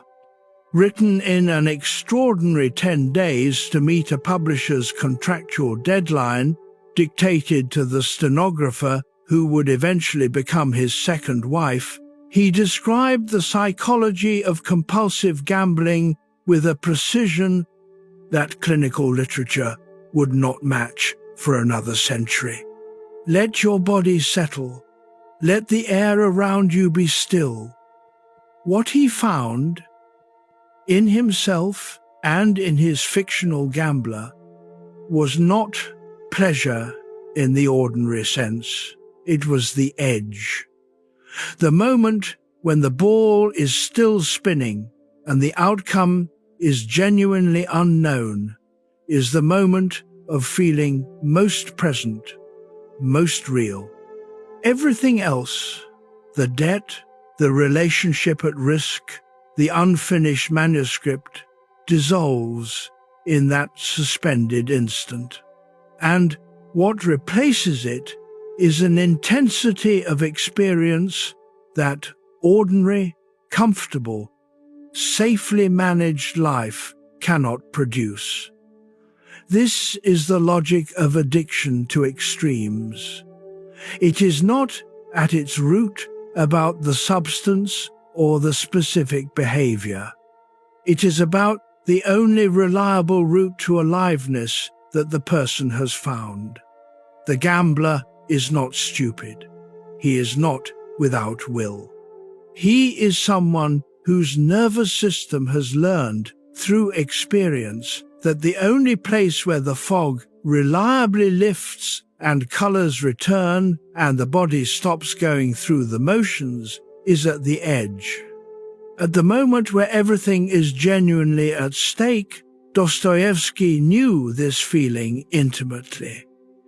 He also knew with equal clarity that it was destroying him. Think of someone, yourself, perhaps, or someone close to you, who lives more comfortably at the edge than in the middle, who is most alive in a crisis, who creates urgency when urgency is not strictly necessary, who understands at some level that the extreme is where they most reliably feel real. This is not a simple character flaw. It is often the response of a highly sensitive person who has found that ordinary stimulation does not quite reach the depth where they actually live. The middle range of experience, the comfortable, the routine, the manageable, sometimes feels like a kind of numbness to people whose interior lives are very large. What is remarkable about the second half of Dostoevsky's life is that he found other edges. Writing was 1. Not the comfortable professional writing of someone who has mastered a craft and delivers it cleanly. The writing of someone who takes on more than can possibly be completed, who promises deadlines that cannot be met, who fills every page with questions that have no certain answers, and then fills them with the best available truth anyway. The Brothers Karamazov, his last and greatest novel, was written at 60, while he was dying of a lung condition, having outlived 2 of his children, having stood before a firing squad and survived a labor camp and lost everything to gambling and rebuilt everything through Anna's extraordinary patience. He approached its questions about God, about suffering, about love, with the same quality of intensity he had once brought to the roulette wheel. Everything was at stake, because, for him, Everything always had been. The edge he eventually found was not less extreme. It was directed differently. And the question that emerges from his life, for anyone who recognizes something of themselves in it, is a useful one. What is the aliveness you are actually searching for? And is the current path the only road that leads there? Think of the moments in your own life when the fog has lifted, when you were most present, most awake, most genuinely engaged with what was happening. For some people, it is a crisis, the emergency that clarifies instantly what matters and what does not. For some people, it is creation, the writing, the building, the making of something that did not exist before. For some people, it is a conversation that goes somewhere unexpected. The moment when what you thought was a surface exchange becomes suddenly real. The edge is different for every person. The aliveness it produces is recognizable to all of them. What Dostoevsky found is that the aliveness itself is not the problem. The search for it is not a flaw. What matters is whether the path chosen to reach it opens toward the rest of life or closes off everything else in order to sustain the intensity. The roulette wheel gave him the edge at the cost of everything surrounding it. The writing gave him the edge in a form that built over decades into something the world still holds. The same hunger, a completely different direction. That distinction may be the most practical thing he ever discovered. Chapter 20. Innocence beside cruelty. Prince Mishkin, the protagonist of The Idiot, is in many ways the strangest character in all of Dostoevsky's fiction. He is genuinely kind, not performed kindness, the social lubricant that keeps relationships functioning smoothly. Not strategic kindness, the kind that calculates its investment. Actual, undefended, uncalculating kindness. The kind that does not measure what it costs because it is simply not oriented that way. He is also epileptic, which in Dostoevsky's time carried both heavy social stigma and, in certain religious traditions, a kind of sacred association. The person who falls and returns, who crosses the threshold of ordinary consciousness and comes back carrying something from the other side. Dostoevsky was himself epileptic. Mishkin is his most personal projection into fiction, and what he attempted with Mishkin was something very difficult: to place absolute innocence, not naivety, not inexperience, but genuine open-heartedness inside a world that had absolutely no capacity to hold it. Let the air be soft. Let the body settle into whatever position it has found. Rogozhin, who moves through the novel in parallel to Mishkin, is his structural opposite. He is passionate, impulsive, possessive, capable of violence in ways that Mishkin is entirely not.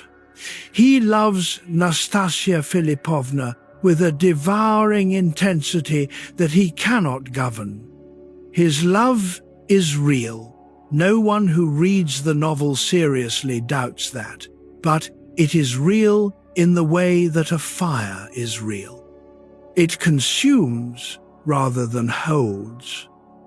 Dostoevsky puts these two figures together, two men who love the same woman in completely different ways, and watches what happens when innocence and cruelty occupy the same space. What happens is not simple. Rogozhin is drawn to Mishkin despite himself. He is suspicious of him, jealous of him, at one point makes an attempt on his life. And yet, he also needs him in the way that a person who has never been close to genuine gentleness needs to know that it exists in the world. He cannot become Mishkin. He is not built for it. But the proximity to something he cannot be creates in him a longing that might be the most honest thing he ever feels. And Mishkin is drawn to Rogozhin in ways that are also not simple. He does not fear the passion.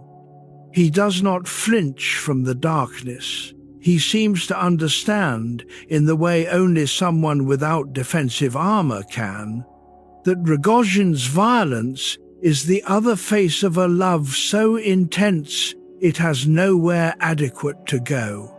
The novel ends in disaster. Innocence beside cruelty does not reform the cruelty. It illuminates it, but it cannot transform it on its own. Dostoevsky was not suggesting that innocence is either useless or sufficient. He was suggesting something more complicated, that the person who remains open without becoming naive, who maintains the capacity for genuine contact without armoring against pain, lives in a fundamentally different relationship to reality than the protected person. They see more, they suffer more. They are also capable of more genuine love, more actual presence with another human being. The cost is high. Mishkin is broken by a world he cannot stop engaging with. But Dostoevsky seems to regard him, for all his tragedy, as having lived more completely than any of the harder, more defended characters who survive him. There is a scene early in The Idiot where Mishkin arrives at the Epanchin household, a powerful general's family, as a complete stranger with no money, no social position, and extraordinary claims about his own lowly circumstances. He simply sits among them and speaks directly, without calculation, about what he sees and what he feels. The family is initially suspicious, then baffled. Then, before they quite understand how it has happened, genuinely moved. Because Mishkin's directness is not naivety, he is not unaware of social norms. He simply does not perform any distance from what is real. He speaks from his actual interior to whoever is in front of him. He treats every person as someone whose interior matters. And in a society organized entirely around the management of impression, this is experienced as something between refreshing and alarming. People do not know how to respond to someone who is not performing. They keep trying to find the angle, the agenda, the thing he is after. And there is no angle, he is simply there. This is not a comfortable idea. It does not make a comfortable moral. The open person is more vulnerable and more alive. The question is not whether innocence beside cruelty survives. The question is what it witnesses. what it illuminates, what the darkness looks like when there is someone nearby who has not learned to look away from it. Chapter 21. The Holy Fool. There is a tradition in Russian Orthodox Christianity called the Eurodivi. It translates roughly as Holy Fool or Fool in Christ. The Eurodivi was a figure who deliberately adopted the appearance of madness, who behaved strangely, spoke in riddles, dressed in rags, flouted every social convention in order to speak truths that no one else was permitted to say. They were immune to social pressure because they had placed themselves entirely outside the system of social reward and punishment. They could tell a Tsar he was wrong. They could say the thing that everyone else was pretending not to know. And because they had no status to protect, they had access to a freedom that the powerful and the respectable could not reach. There was a specific holy fool in 16th century Moscow named Basil, who was considered so sacred that even the Tsar Ivan the Terrible visited him seeking counsel. Basil walked barefoot through the streets in winter. He gave away whatever he was given. He wept in front of the Tsar's palace, not because he was afraid of the Tsar, but because he was mourning the souls of those the Tsar had killed. He was not pretending to be powerless. He had chosen a life in which power, in the conventional sense, was simply not the point. And Dostoevsky found in this tradition something that spoke to one of his deepest convictions, that the person who is truly free from social performance, who has let go of reputation, of the need to be regarded well, of the constant self-monitoring that educated urban society required, can see more clearly than anyone else. Because they are no longer looking through the distorting lens of how things will appear. Dostoevsky was deeply drawn to this figure. Let your breath settle, let the body be heavy. There is nothing to manage right now. The archetype appears throughout his fiction in various forms. Mishkin is one version. The man who behaves in ways that the society around him considers simple or strange, but who sees with uncomfortable clarity the things that the socially adept are too invested in their own performance to notice. Alyosha is another. He is gentle in a world that rewards hardness, patient in a world that values efficiency, honest in a way that makes people around him uncomfortable, not because his honesty is cruel, but because they can feel that he is not performing it. He simply is it. And the elder Zosima, Alyosha's teacher, is the fullest expression of the type. Zosima has arrived at his wisdom by way of real violence and real shame, and a long period of ordinary corruption. He is not innocent. He has been through the full range of what it means to be human and to fail at it. But on the other side of all of that, he has arrived at something that looks, from the outside, like simplicity. He bows before prisoners. He refuses to judge the person in front of him. He says things that are obvious, and yet that nobody else has thought to say. He is not naive. He is not simple. He is free. Free in the way the underground man cannot be, not because he has escaped his history, but because he has walked all the way through it and kept walking. The holy fool carries no illusions about what the world is. They have looked at it directly, without protection, without the buffer of theory or status or carefully maintained reputation, and they are not shocked by what they find. And precisely because they are not shocked, they can be kind.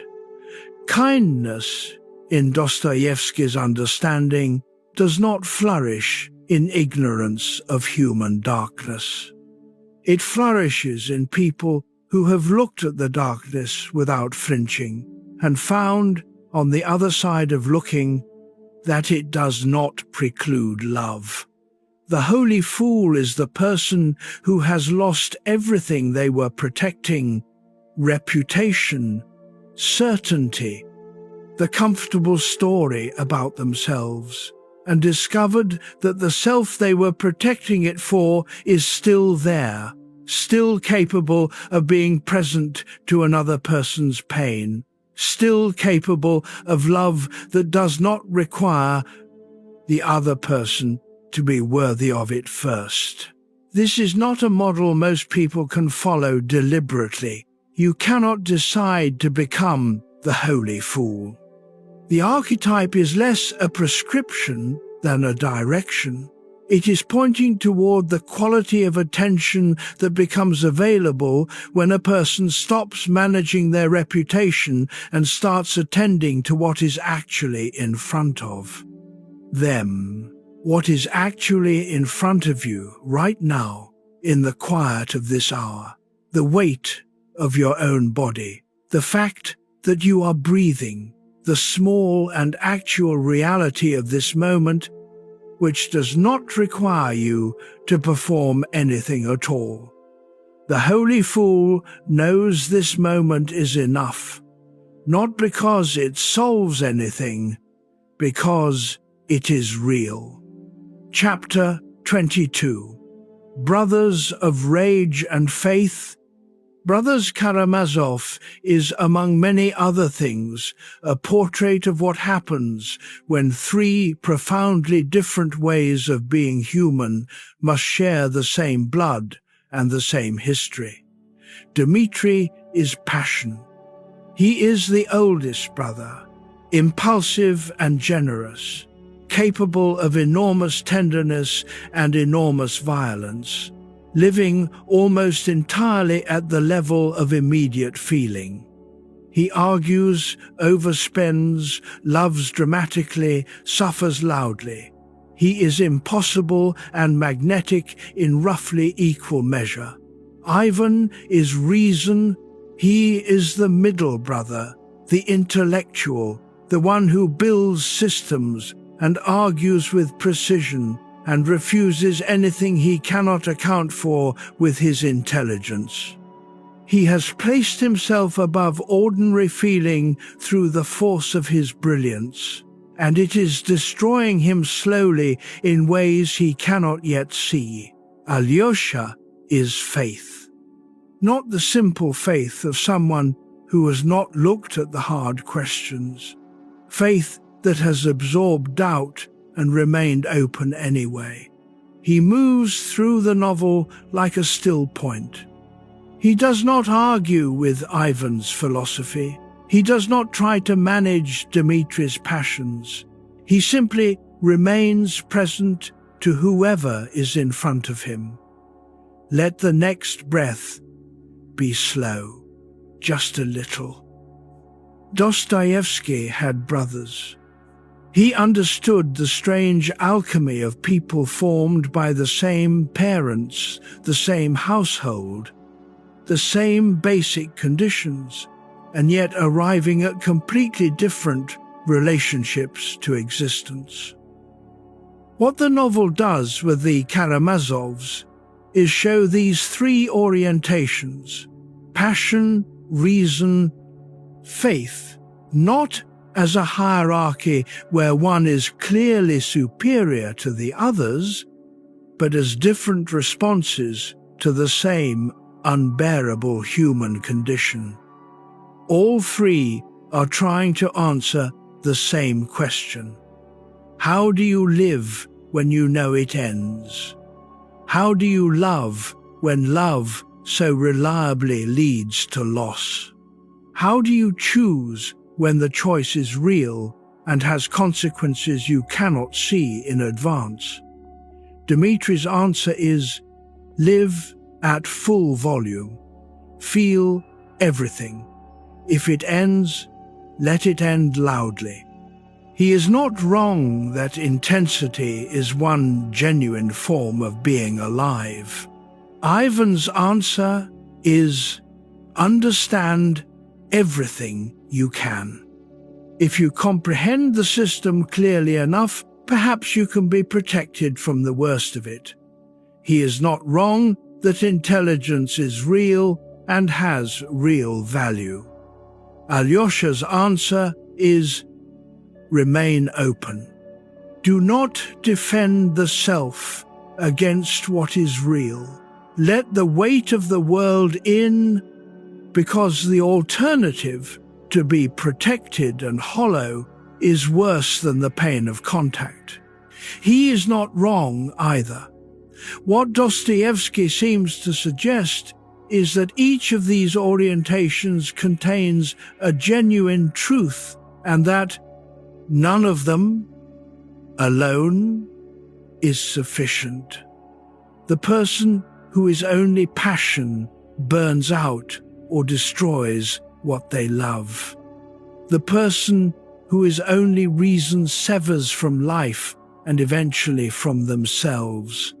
The person who is only faith, without ever engaging the darkness directly, risks a kind of spiritual comfort that has not been truly tested.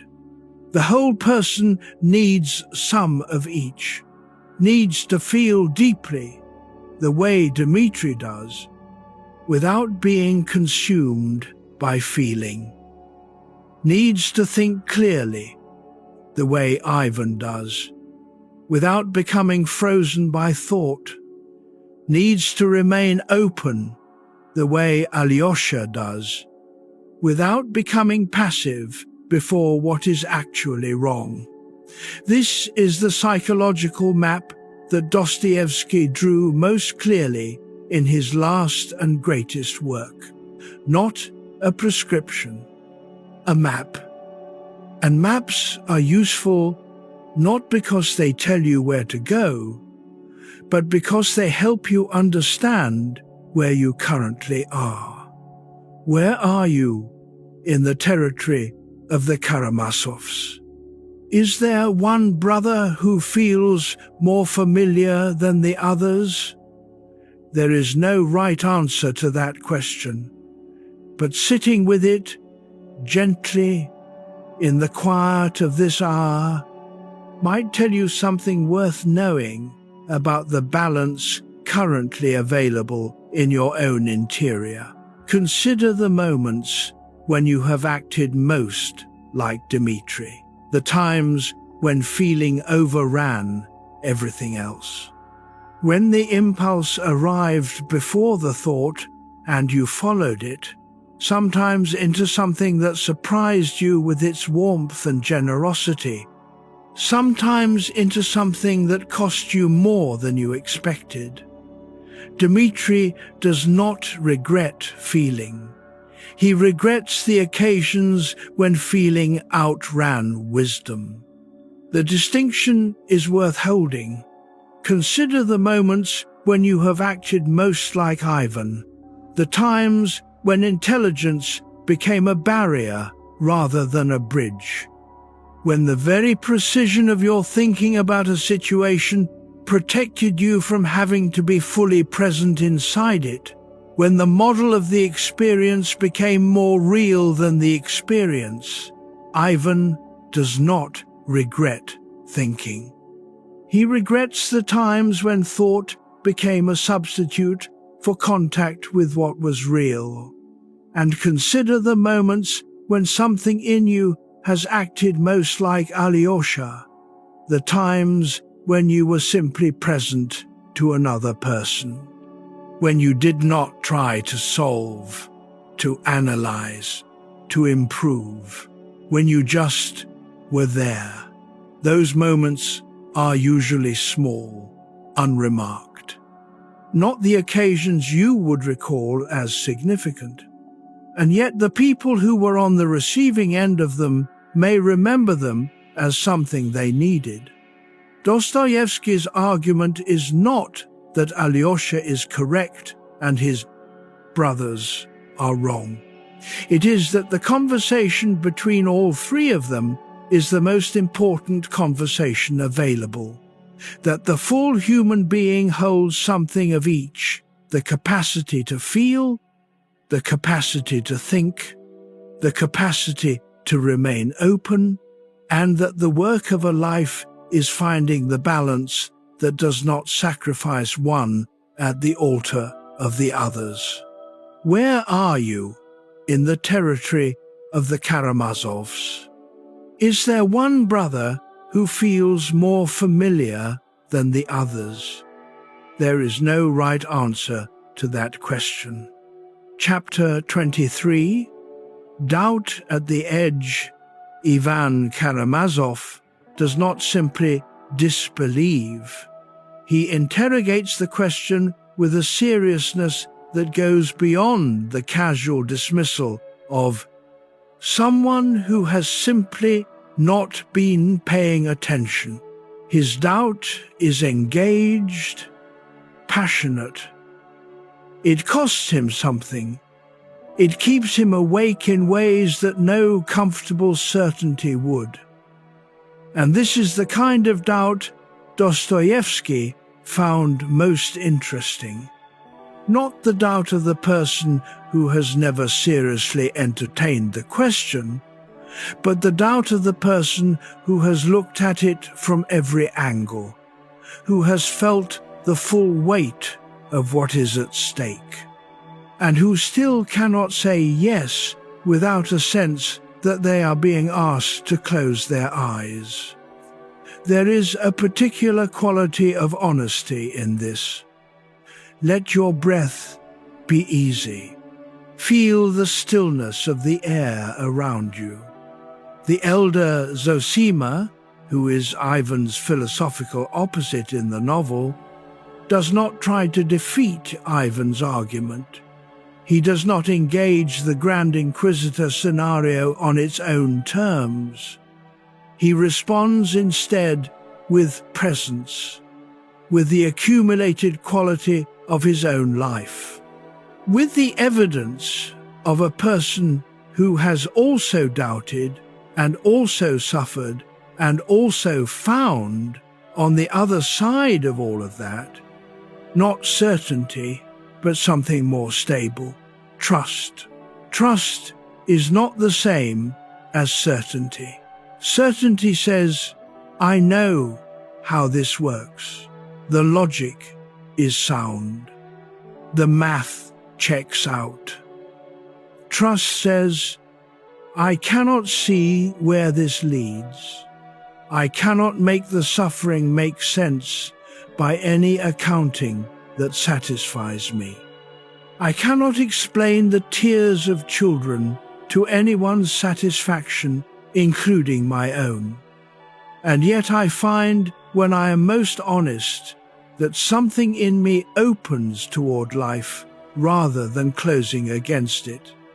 That something keeps moving forward rather than stopping at the edge. Dostoevsky himself lived inside this tension for his entire adult life. He was publicly identified with Russian Orthodox faith and wrote with genuine sympathy for religious belief.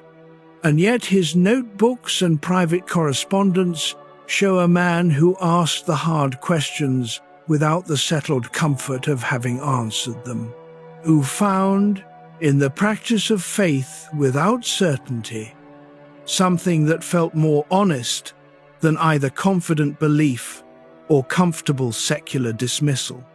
He once wrote to a woman who had sent him a letter about her own doubts that he believed everything she believed, felt all the doubts she felt, and had arrived at his faith not around the darkness, but through it. Doubt at the edge is not the position of the person about to fall.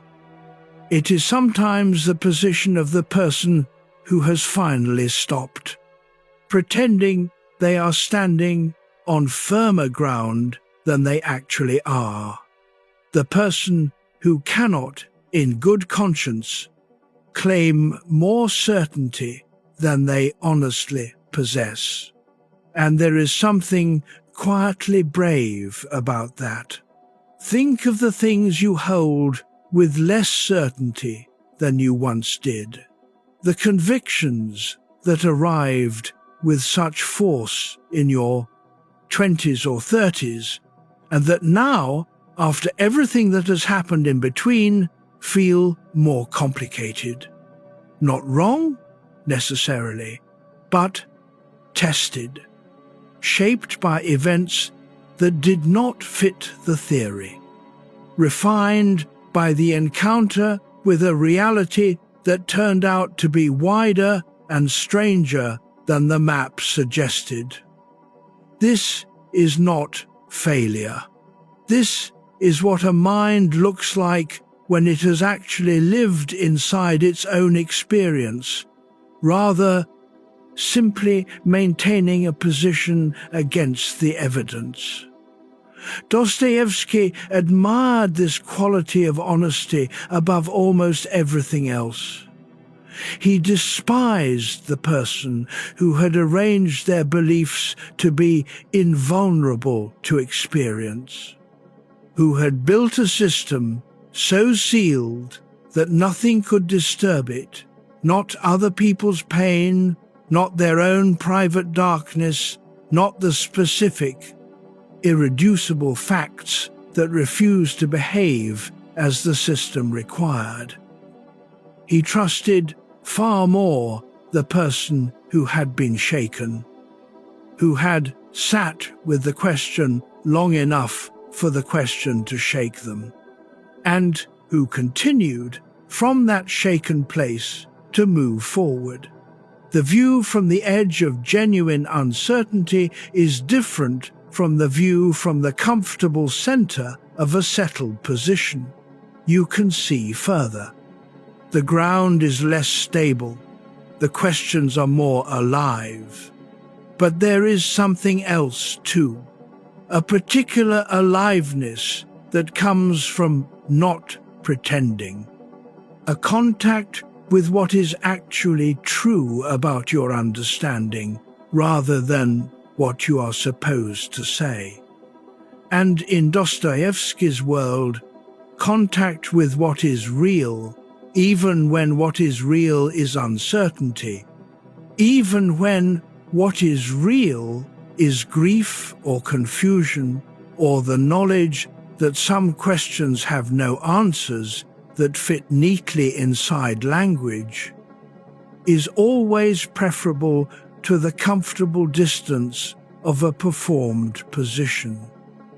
The edge is not comfortable, but from the edge you can see the whole landscape, and you can see it honestly, which is, in the end, the only way worth seeing. Chapter 24.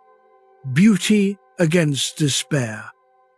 Prince Mishkin, in The Idiot, says something that has become one of the most quoted and debated lines in all of Russian literature. He says, "Beauty will save the world." It is not immediately clear what he means. He is speaking in a room full of people who think he is simple. He is speaking from a state of mind that others in the novel alternately regard as divine insight and as the early signs of an epileptic episode. Dostoevsky did not explain the line. He left it in the novel, charged and open. But his letters, his essays, his notebooks, and the shape of his entire career offer something close to an answer. The beauty he was pointing at was not aesthetic pleasure in the simple sense, not the enjoyment of looking at something pleasing. He was pointing at something more fundamental, the experience of contact with something that is real and true and outside yourself. Let the next breath be slow. Let the body settle further. He had experienced this in the seconds before an epileptic seizure. The extraordinary clarity and intensity that sometimes preceded the fall, a moment when the world seemed to light up with an aliveness that was almost unbearable, almost too much to contain. He had experienced it standing in a square facing rifles. He had experienced it in small and unremarkable moments in the prison camp. The sight of a bird, a shaft of light on a stone wall, another human being's face in a moment of genuine emotion. The experience was not reserved for the spiritual or the aesthetically sophisticated. It was available to anyone willing to pay full attention. And, against despair, Ivan's despair of returning the ticket, the gambler's despair of having lost everything once more, the underground man's despair of being unable to connect with anything real, beauty was not a solution. But it was a reminder that the world being unjust, being painful, being impossible to fully explain or accept, does not preclude the experience of finding it beautiful. Both things can be true at the same time. The grief and the light coming through the window at that particular angle, at that particular moment, can coexist. The question that has no satisfying answer, and the face of the person you love, here, in front of you, can coexist. The suffering that cannot be justified, and the sound of someone laughing unexpectedly in the next room can coexist. And this is what saves the world. Not the resolution of suffering, not the philosophical defeat of despair, but the continued, stubborn, unjustifiable experience of finding it beautiful anyway, of remaining open to beauty even after every good reason to close. Dostoevsky found it beautiful even at the roulette table, even in the prison camp, even in the final year, when he was dying of emphysema and racing to finish the last chapters of the Brothers Karamazov before his lungs gave out. He found it beautiful, and he kept writing it down, because the writing was his way of saying, "Look, here, this is what is present. Do not miss it. It is easy to miss. It is always easy to miss." The mind that is working on a problem, running a loop, building a case against itself or the world, is not looking at what is actually here, and what is actually here in any given moment is more than the mind's current project. The air, the quiet, the weight of your own body, alive, breathing here. That is not nothing. That is, in Dostoevsky's understanding, the entire thing. Beauty will save the world not as a philosophical argument, but as a practice. The practice of remaining present enough to notice what is real, and choosing again and again to be stopped by it. You know this practice already, even if you have not named it. Think of a day that was genuinely hard. The kind of day where by evening everything felt slightly depleted, the patience, the optimism, the sense that what you are doing is connected to anything larger than the immediate problem in front of you. And then something small happened. Not a solution, not a breakthrough. Something much smaller than that. The particular way light fell across a familiar room at the end of the day. A piece of music that arrived at precisely the right moment, not because you chose it thoughtfully, but because you happened to hear it. The unexpected warmth of someone's voice on the phone. A tree you pass every day that you actually stopped to look at. And something in you, despite the exhaustion, despite the depletion, responded. Not with the emotional equivalent of fireworks. With something quieter, a small, involuntary opening. A moment in which the weight you had been carrying shifted slightly, not because anything had changed, but because something real had reached you. That is what Dostoevsky meant by beauty. Not the formal aesthetic experience of standing in front of great art, though that is part of it. The involuntary opening of the self toward what is actually present. The moment when the mind, despite everything it was working on, was stopped by what was here.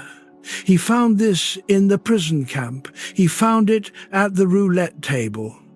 He found it in the early spring light on Siberian snow, and in the way a particular chord in Russian music could make a man who had no particular reason to feel grateful, feel briefly and completely grateful. It is not a reward for good behavior. It is not reserved for the spiritually advanced. It is available to anyone who is present enough to be stopped. That is, in Dostoevsky's understanding, the entire thing.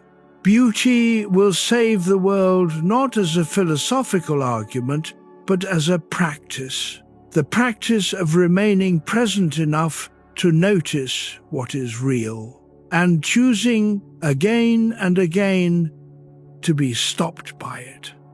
Chapter 25. Why Pain Seeks Meaning. We are close to the question we have been circling since the beginning. Two kinds of suffering. One breaks you down. One breaks you open. What is the difference between them?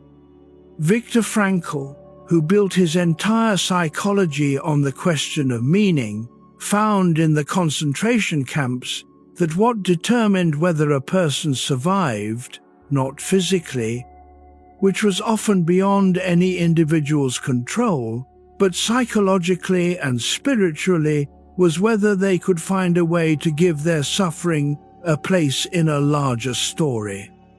Not to justify it, not to make it fair or secretly necessary, not to pretend it was secretly good, but to give it a relationship to something that extended beyond the suffering itself. Let your breath settle. Let the body be completely held by what is beneath it.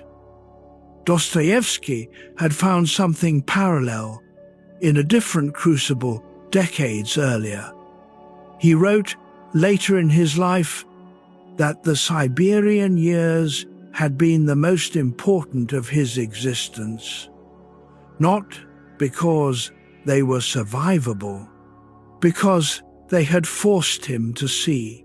The young writer, the social persona, the idealistic political thinker, all of it had been stripped away, and what remained had turned out to be more durable than any of the rest. A person who could feel, who could see another person clearly, who understood from inside the experience of being reduced what it meant to be treated as fully human. That knowledge became his life's work. The suffering became the ground on which everything else was built. And here is the difference between the two kinds. The suffering that breaks you down is the suffering you cannot give a place.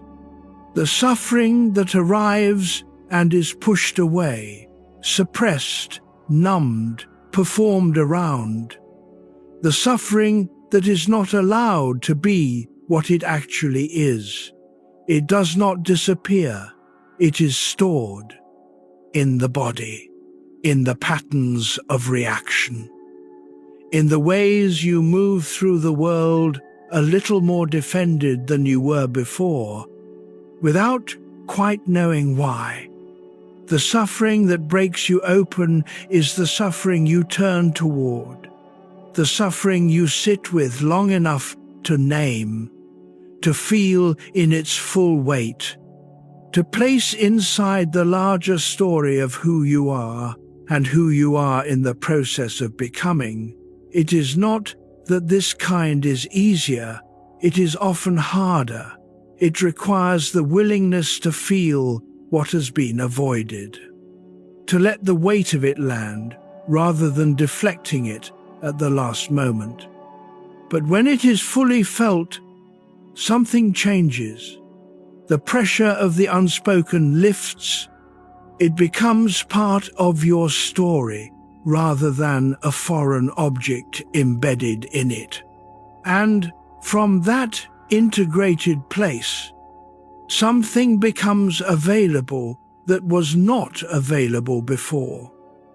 The ability to be present to another person's pain without needing to leave the room, because you have been inside your own. The ability to hold someone who is suffering without needing to fix it or minimize it, because you have learned that bearing the weight of something real is possible, that it does not destroy you, that on the other side of sitting with the hard thing is not nothing, is often, quietly, something. Dostoevsky called this being broken open to love, not romantic love, not the love that depends on the other person's worthiness or readiness, the love that is an orientation of the self toward reality, open to what is real, including what is painful, including what cannot be fixed or explained or made clean. Think of something you have been carrying that has not yet found its place in your story, not the difficulty you have already integrated, the one you can speak about clearly, the one that has a shape and a lesson and a sense of what it eventually gave you, something earlier in that process, something that is still sitting in the body as pressure rather than in the mind as understanding. You do not need to resolve it tonight. But you might consider, gently, which kind of suffering it is currently being. Is it being held at arm's length, managed, minimized, mentioned briefly, and then moved past, allowed to appear in certain rooms of your interior and locked out of others? Or has it been given some room to be what it actually is? There is no judgment in the question. Most of us have things in both categories: the experienced losses that have been thoroughly felt, and the quieter ones that have never quite been given permission to arrive. Dostoevsky's insight is not a prescription for suffering more. It is something more careful than that. It is the observation that the suffering we carry most heavily is often the suffering we have never fully allowed ourselves to feel. That the weight is not in the original event, but in the accumulated energy of keeping the original event at a distance, and that when a person finally turns toward it, slowly, with support, in whatever way is available to them, something changes that cannot be achieved any other way. Not resolution, not the end of the difficulty, the beginning of its becoming part of who you are, rather than a foreign pressure working against who you are trying to be. Raskolnikov, at the very end of the novel, is sitting by a river in Siberia in the early spring, watching the ice breaking apart. And something in him breaks apart with it, not into pieces, into openness. This is what the pain that was seeking meaning eventually finds, not the answer, the opening, the door that was always there, waiting for the self to stop bracing against it long enough to push through. Chapter 26. Love after ruin. Dostoevsky married twice. His first wife, Maria, was a widow he met in Siberia after his release from the prison camp. He pursued her with passionate intensity. The marriage was difficult from the beginning. She was ill with tuberculosis, and the illness made her increasingly hostile. He was in the grip of his gambling addiction and the constant pressure of his writing career. She died in 1864. He was genuinely devastated. Even though the marriage had been miserable, even though they had been, by the end, essentially living apart. He was devastated because he had loved her. Not successfully, not wisely, not in a way that made either of them happy, but genuinely, with the same intensity he brought to everything. Let the air be still. Let your body settle deeper into wherever it is resting. His second marriage was different. Anna Snitkina was 25 years younger than him. She came to his apartment as a stenographer in 1866, hired to help him meet an impossible publisher's deadline. He was 44, debt-ridden, exhausted, still in grief, racing to write The Gambler in 10 days to avoid a contract that would have stripped him of the rights to his future work. She came with her notebook. She stayed for the rest of his life. What Anna gave him was not passion in the dramatic Dostoevskian sense. It was something he had never had before: steadiness. She managed his finances. She handled his publishers. She traveled with him through Europe while he lost money at the gambling tables, and she quietly kept enough back for the train fare home. She bore his children, ran the household, and published his collected works after he died, ensuring that the world did not lose what he had made. And what he gave her was more complicated: the full turbulence of himself, the genius and the compulsion and the debt and the illness and the grief. A life that was, by conventional standards, frequently impossible. She chose it anyway, fully, without reservation. And Dostoevsky, who had spent his career writing about love's capacity to survive damage, to arrive after ruin, to be possible not despite difficulty, but in some way through it, finally, in his own life, experienced what he had been writing about. Love after ruin is not the love that existed before the ruin and survived it. It is a different love, built on the knowledge of what has already been lost and found and lost. Again, built on the experience of one's own worst self and another person's willingness to know it and remain. It has looked at what it is loving clearly, without the softening of new love or the comfort of performance, and decided, yes, even so. And even so is not resignation. Even so is the highest form of choice available, because it is made with full information. Anna knew what she was choosing. She had watched him at the gambling tables. She had received the frantic letters from Baden-Baden and Wiesbaden, the desperate telegrams asking for money, the promises made with complete sincerity and broken with complete helplessness. She did not pretend this was something other than what it was, and she stayed not from weakness or from the absence of better options.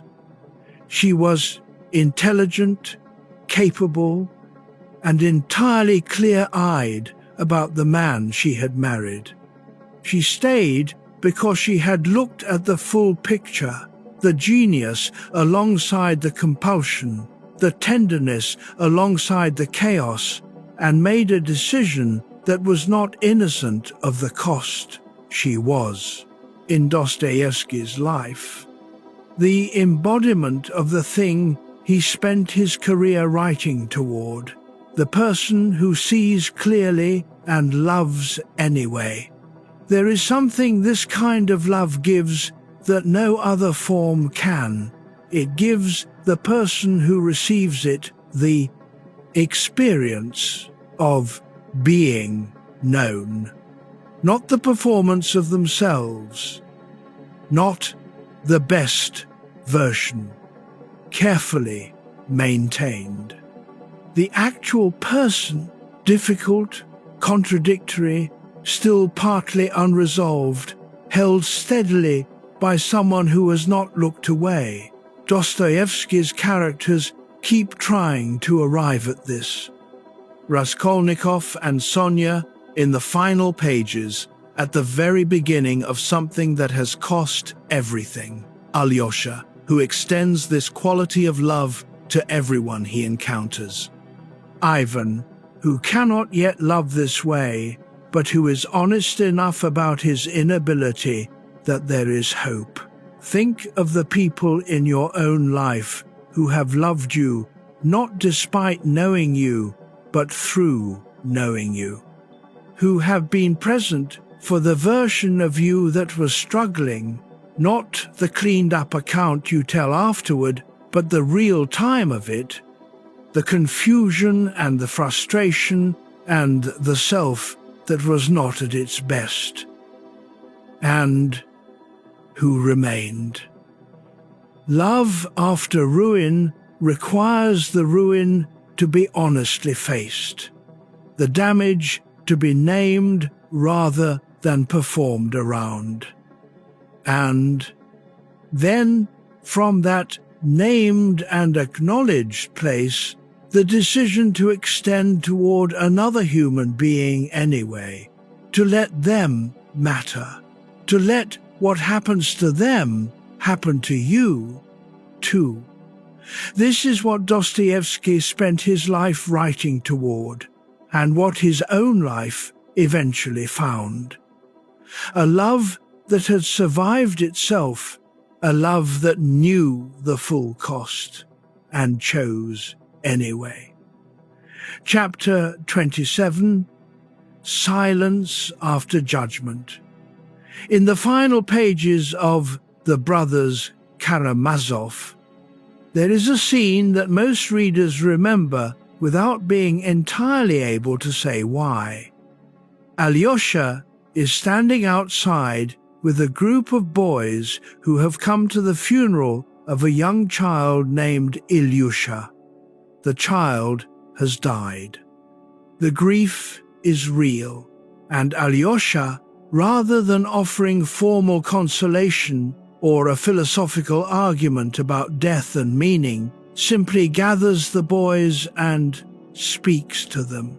He speaks about Ilyusha specifically, about things the boy actually did, about the quality of the love that was present in the child's short life. And then he says something that Dostoevsky clearly intended as his own final word on the question of how to live. He says, "Remember this moment. Remember this love, even when you are far from here and life has done its worst to you. Remember that once you stood in this place and knew that goodness existed, that it was present in this child, that it was present in each other, that it was here. That memory will not save you from everything, but it will keep something alive that can be saved. Let the room be completely still. Let the body be completely held. Silence after judgment is different from silence before. Before judgment, silence is holding, tense, waiting for something to be decided. After judgment, silence is arrived at. It carries everything that has been said and everything that no longer needs to be. Raskolnikov, at the end of his novel, is silent in a new way, not the silence of a hidden secret. The silence of the person who has finally said the thing that most needed to be said, and who is now in the open air for the first time in what feels like a very long time. He is sitting by the Irtysh River in Siberia when the shift comes. Dostoevsky describes it in a single brief paragraph. It is early spring. The ice is breaking. The steppe on the far bank stretches away to the horizon, vast and empty, in a way that is not threatening, but releasing. He is looking out at it, and some arrangement of resistance inside him begins, slowly, to give way. He does not have a revelation. He does not arrive at a philosophy. He simply feels for the first time in years that the space around him extends in all directions and is not pressing against him, that he is in the world rather than trapped inside a point in it. This is the silence that Dostoevsky was pointing toward.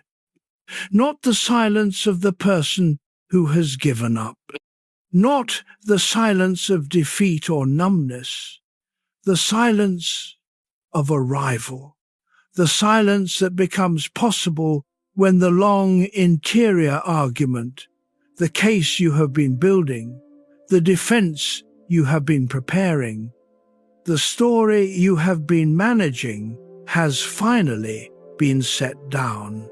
He is not happy. He is not resolved. He is in Siberia still, in the early tentative beginning of understanding what his life now means. But the silence around him has changed. It is no longer pressure. It is space. This is what judgment, not the external verdict of courts, but the internal one. The moment when you finally look honestly at yourself and say, I see what happened, I know what I have been, and I am not going to pretend otherwise anymore. This is what it eventually makes possible. Not peace in the simple sense, space, the spaciousness of a life that is no longer organized around hiding something. Think of the things you carry that you have not fully acknowledged to yourself. Not the large, dramatic ones necessarily. The smaller ones, the versions of events you have allowed to stand because the accurate version is more complicated, more implicating, more in need of something you are not yet ready to give it. The silence, after honest judgment, does not require you to punish yourself. It only requires you to stop performing the other version. And in that stopping, something opens. Not all at once, not cleanly, but space appears where pressure was before. It does not arrive cleanly or all at once. It requires the long and often painful passage through everything that preceded it. Through the pride and the longing and the guilt and the shame and the confession and the judgment that could not be escaped.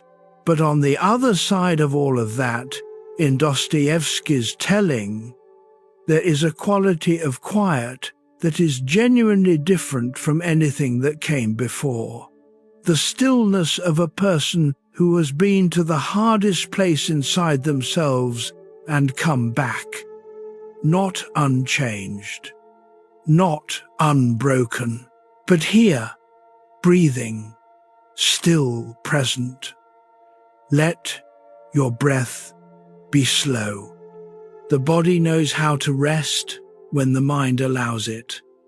You do not need to reach the end of any sentence tonight. You do not need to resolve anything before morning. You are already here. And here, in the quiet, after everything that has been said tonight, is enough. Chapter 28. Depth born of mercy. Near the end of the Brothers Karamazov, the elder Zosima describes what he considers the most important practice of his life. Not prayer in the formal sense, not study, not discipline in the way a monk might mean it. He describes a daily practice of directing mercy first toward himself, toward his own failures and limitations, the harshness of his own judgments, the moments where he found it easier to be right than to be kind, and discovering that this internal mercy was what made it possible to extend anything real to the people who came to him. You cannot give from emptiness. You cannot extend genuine compassion outward from a place of constant self-condemnation. Depth in Dostoevsky's world is not something you pursue directly. It is something that accumulates when you stop defending yourself from experience, when you let the suffering have its full weight, when you let the love have its full risk, when you let the doubt be genuine and the faith be fragile and the questions be real and unresolved. Let your breath settle.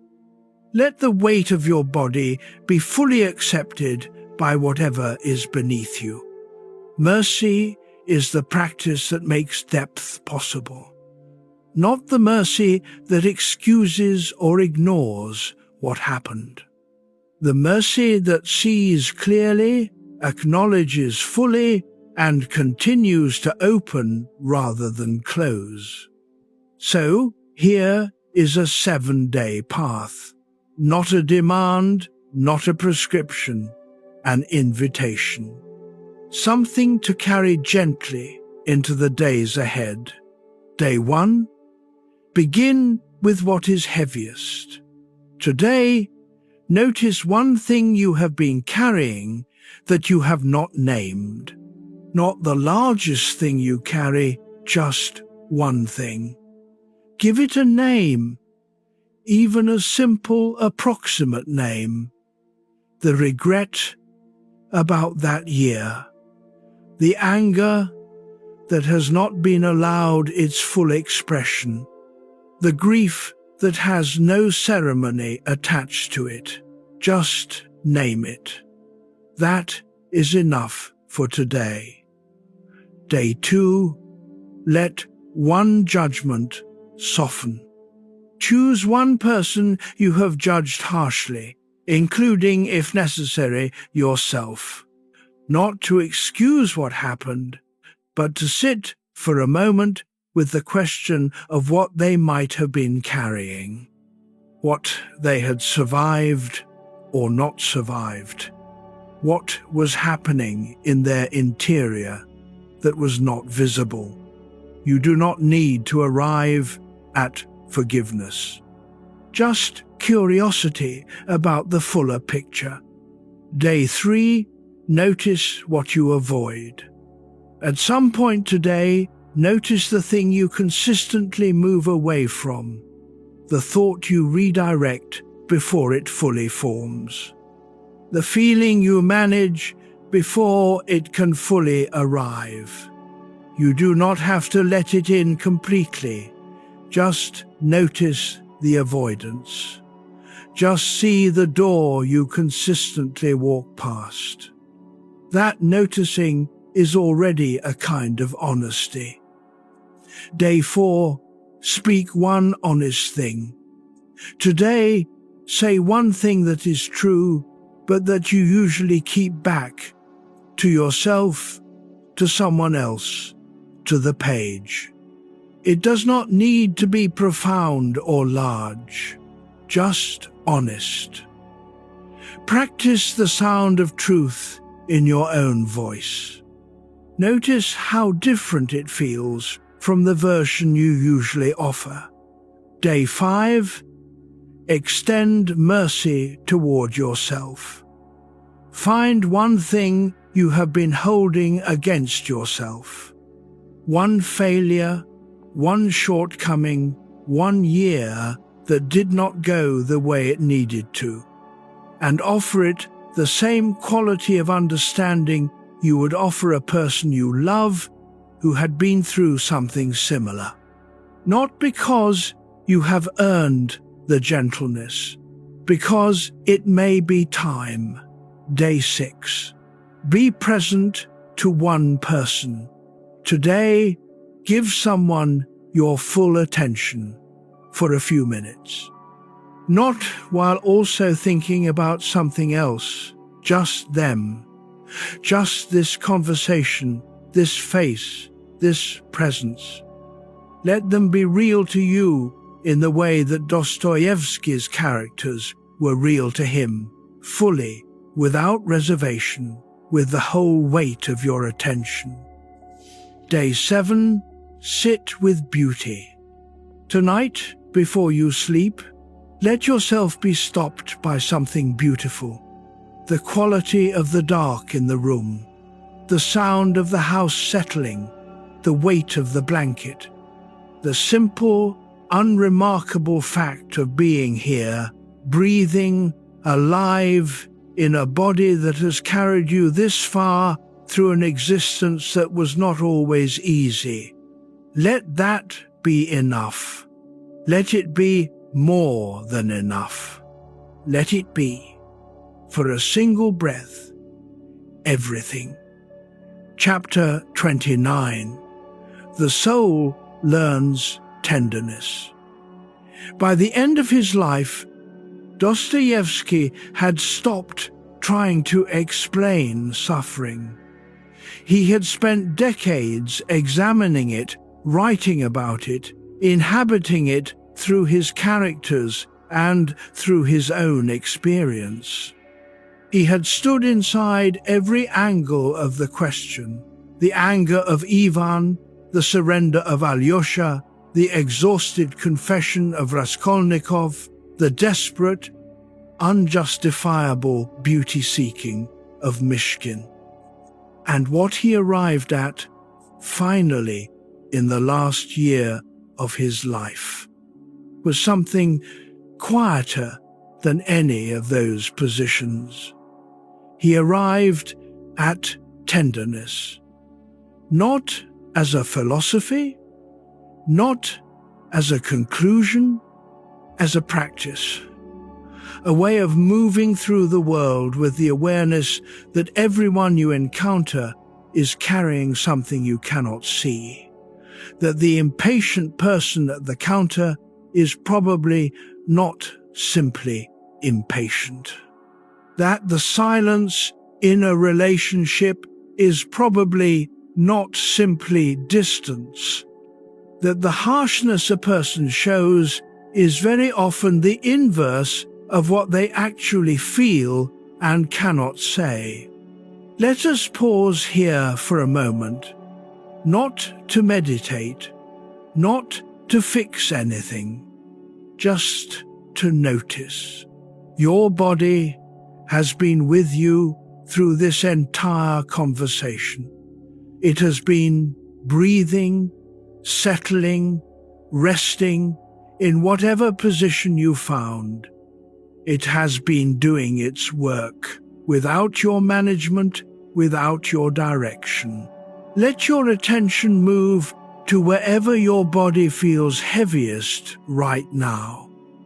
Maybe your legs, maybe the back of your neck, maybe the area around your eyes. Just notice. There is nothing to change. Now, think of someone in your life who is suffering in a way you have not fully allowed yourself to see. Not because you do not care, but because keeping the awareness at a slight distance is sometimes easier, because letting it fully land changes what is required of you. Let it land for a moment, not to fix it, not to solve it, just to feel the weight of it, the way Dostoevsky felt the weight of his characters, with full seriousness, with nothing held back. Now bring that same quality of attention toward yourself. Think of whatever you have been carrying that has not yet been fully acknowledged.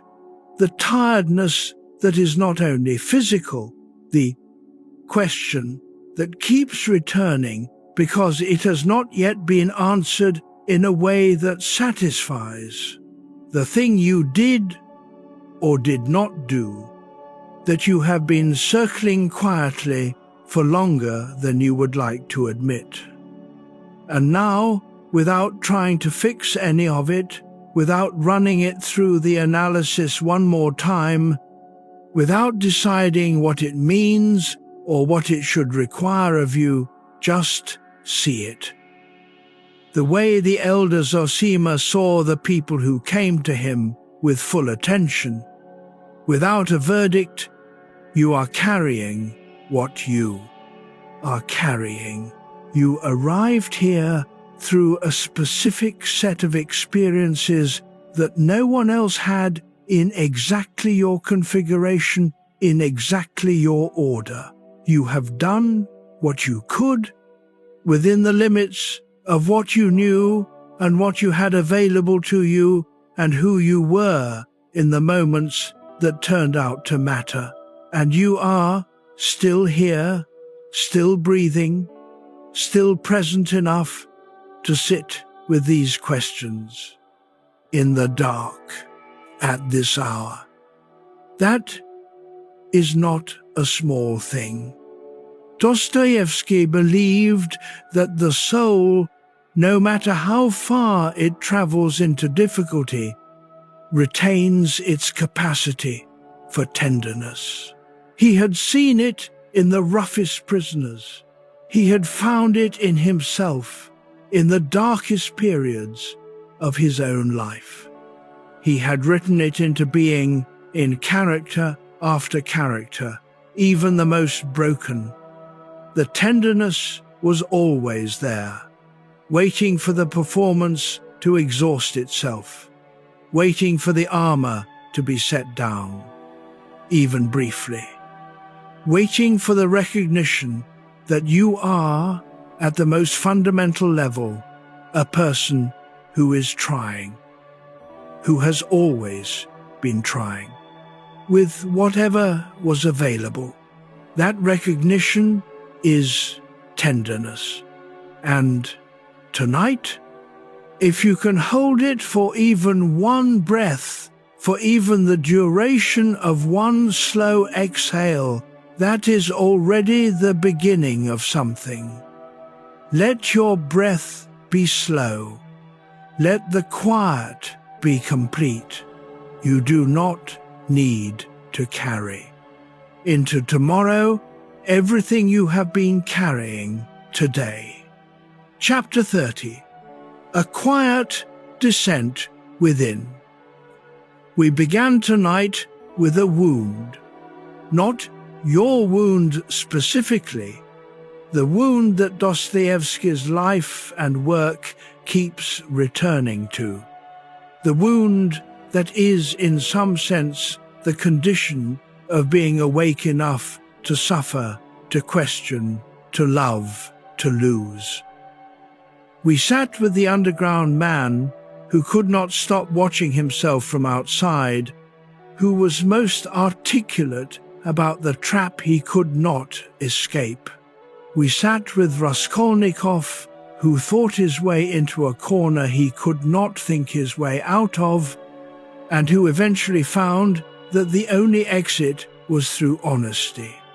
We sat with Mishkin, who opened without armor and paid the full price for it, and who was, for all that, more alive than the defended people around him.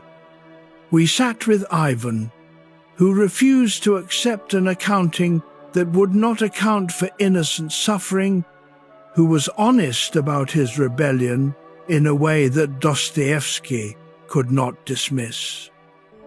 We sat with Alyosha, who held all of this, every difficulty, every darkness, every person who came to him in pieces and remained open. And we sat with Dostoevsky himself.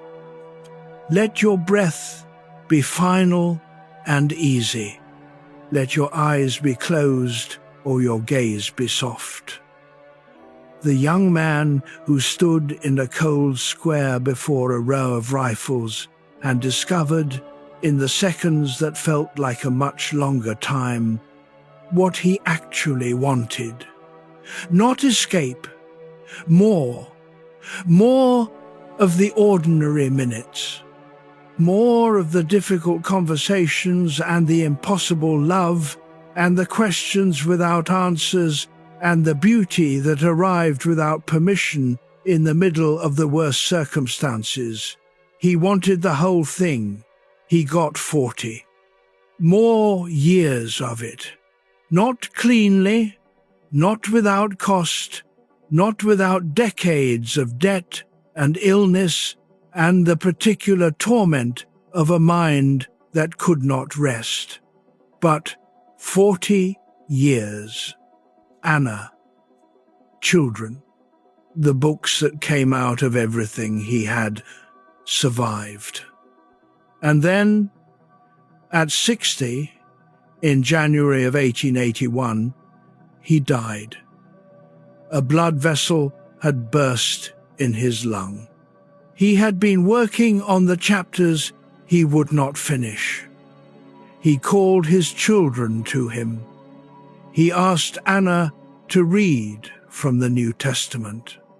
The passage she read was the parable of the prodigal son, the story of the person who goes away, loses everything, and returns to find, against all reasonable expectation, that the door is still open, that they are still welcome, that the return is not met with judgment, but with something the judgment-expecting person cannot quite take in.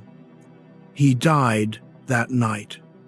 What he left behind is extraordinary, in a way that is very simple to state. He left behind the knowledge that the interior life matters, that what happens inside a person, the guilt and the longing and the shame and the rebellion and the faith that comes after doubt and the love that comes after ruin, is not peripheral to the important events of a human life. It is the important event. It is, in fact, the only event worth the full weight of attention. The descent within that Dostoevsky kept urging his readers toward is not a retreat from the world. It is, in his understanding, the most consequential journey available. Because what you find there, the specific contents of your own interior, the things you have been carrying, the questions you have not yet answered, the tenderness that is still present beneath the armor, is the raw material of every relationship you will ever have. Every word you will say to someone you love, every moment of patience you will manage or fail to manage. Every small and private kindness that no one will witness, but that will, nevertheless, change something in the person who receives it. The quiet descent within is where all of that begins. Dostoevsky went there again and again with his difficult and brilliant and suffering mind, and he came back each time with his hands full of characters who were real, full of questions that were alive, full of the stubborn, unjustifiable insistence that beauty exists, that love is possible after ruin, that the wound that goes deep enough eventually opens rather than only closes. Let the room be completely quiet now. Let the weight of your body be all the way down. You have traveled a long way tonight, through a particular kind of darkness with a particular kind of guide. You do not need to have arrived anywhere. You are here, in the quiet, with whatever this evening has left you, and in the morning. If something has shifted, even slightly, even in a way that cannot yet be named, that will be enough. That has always been enough. Rest now.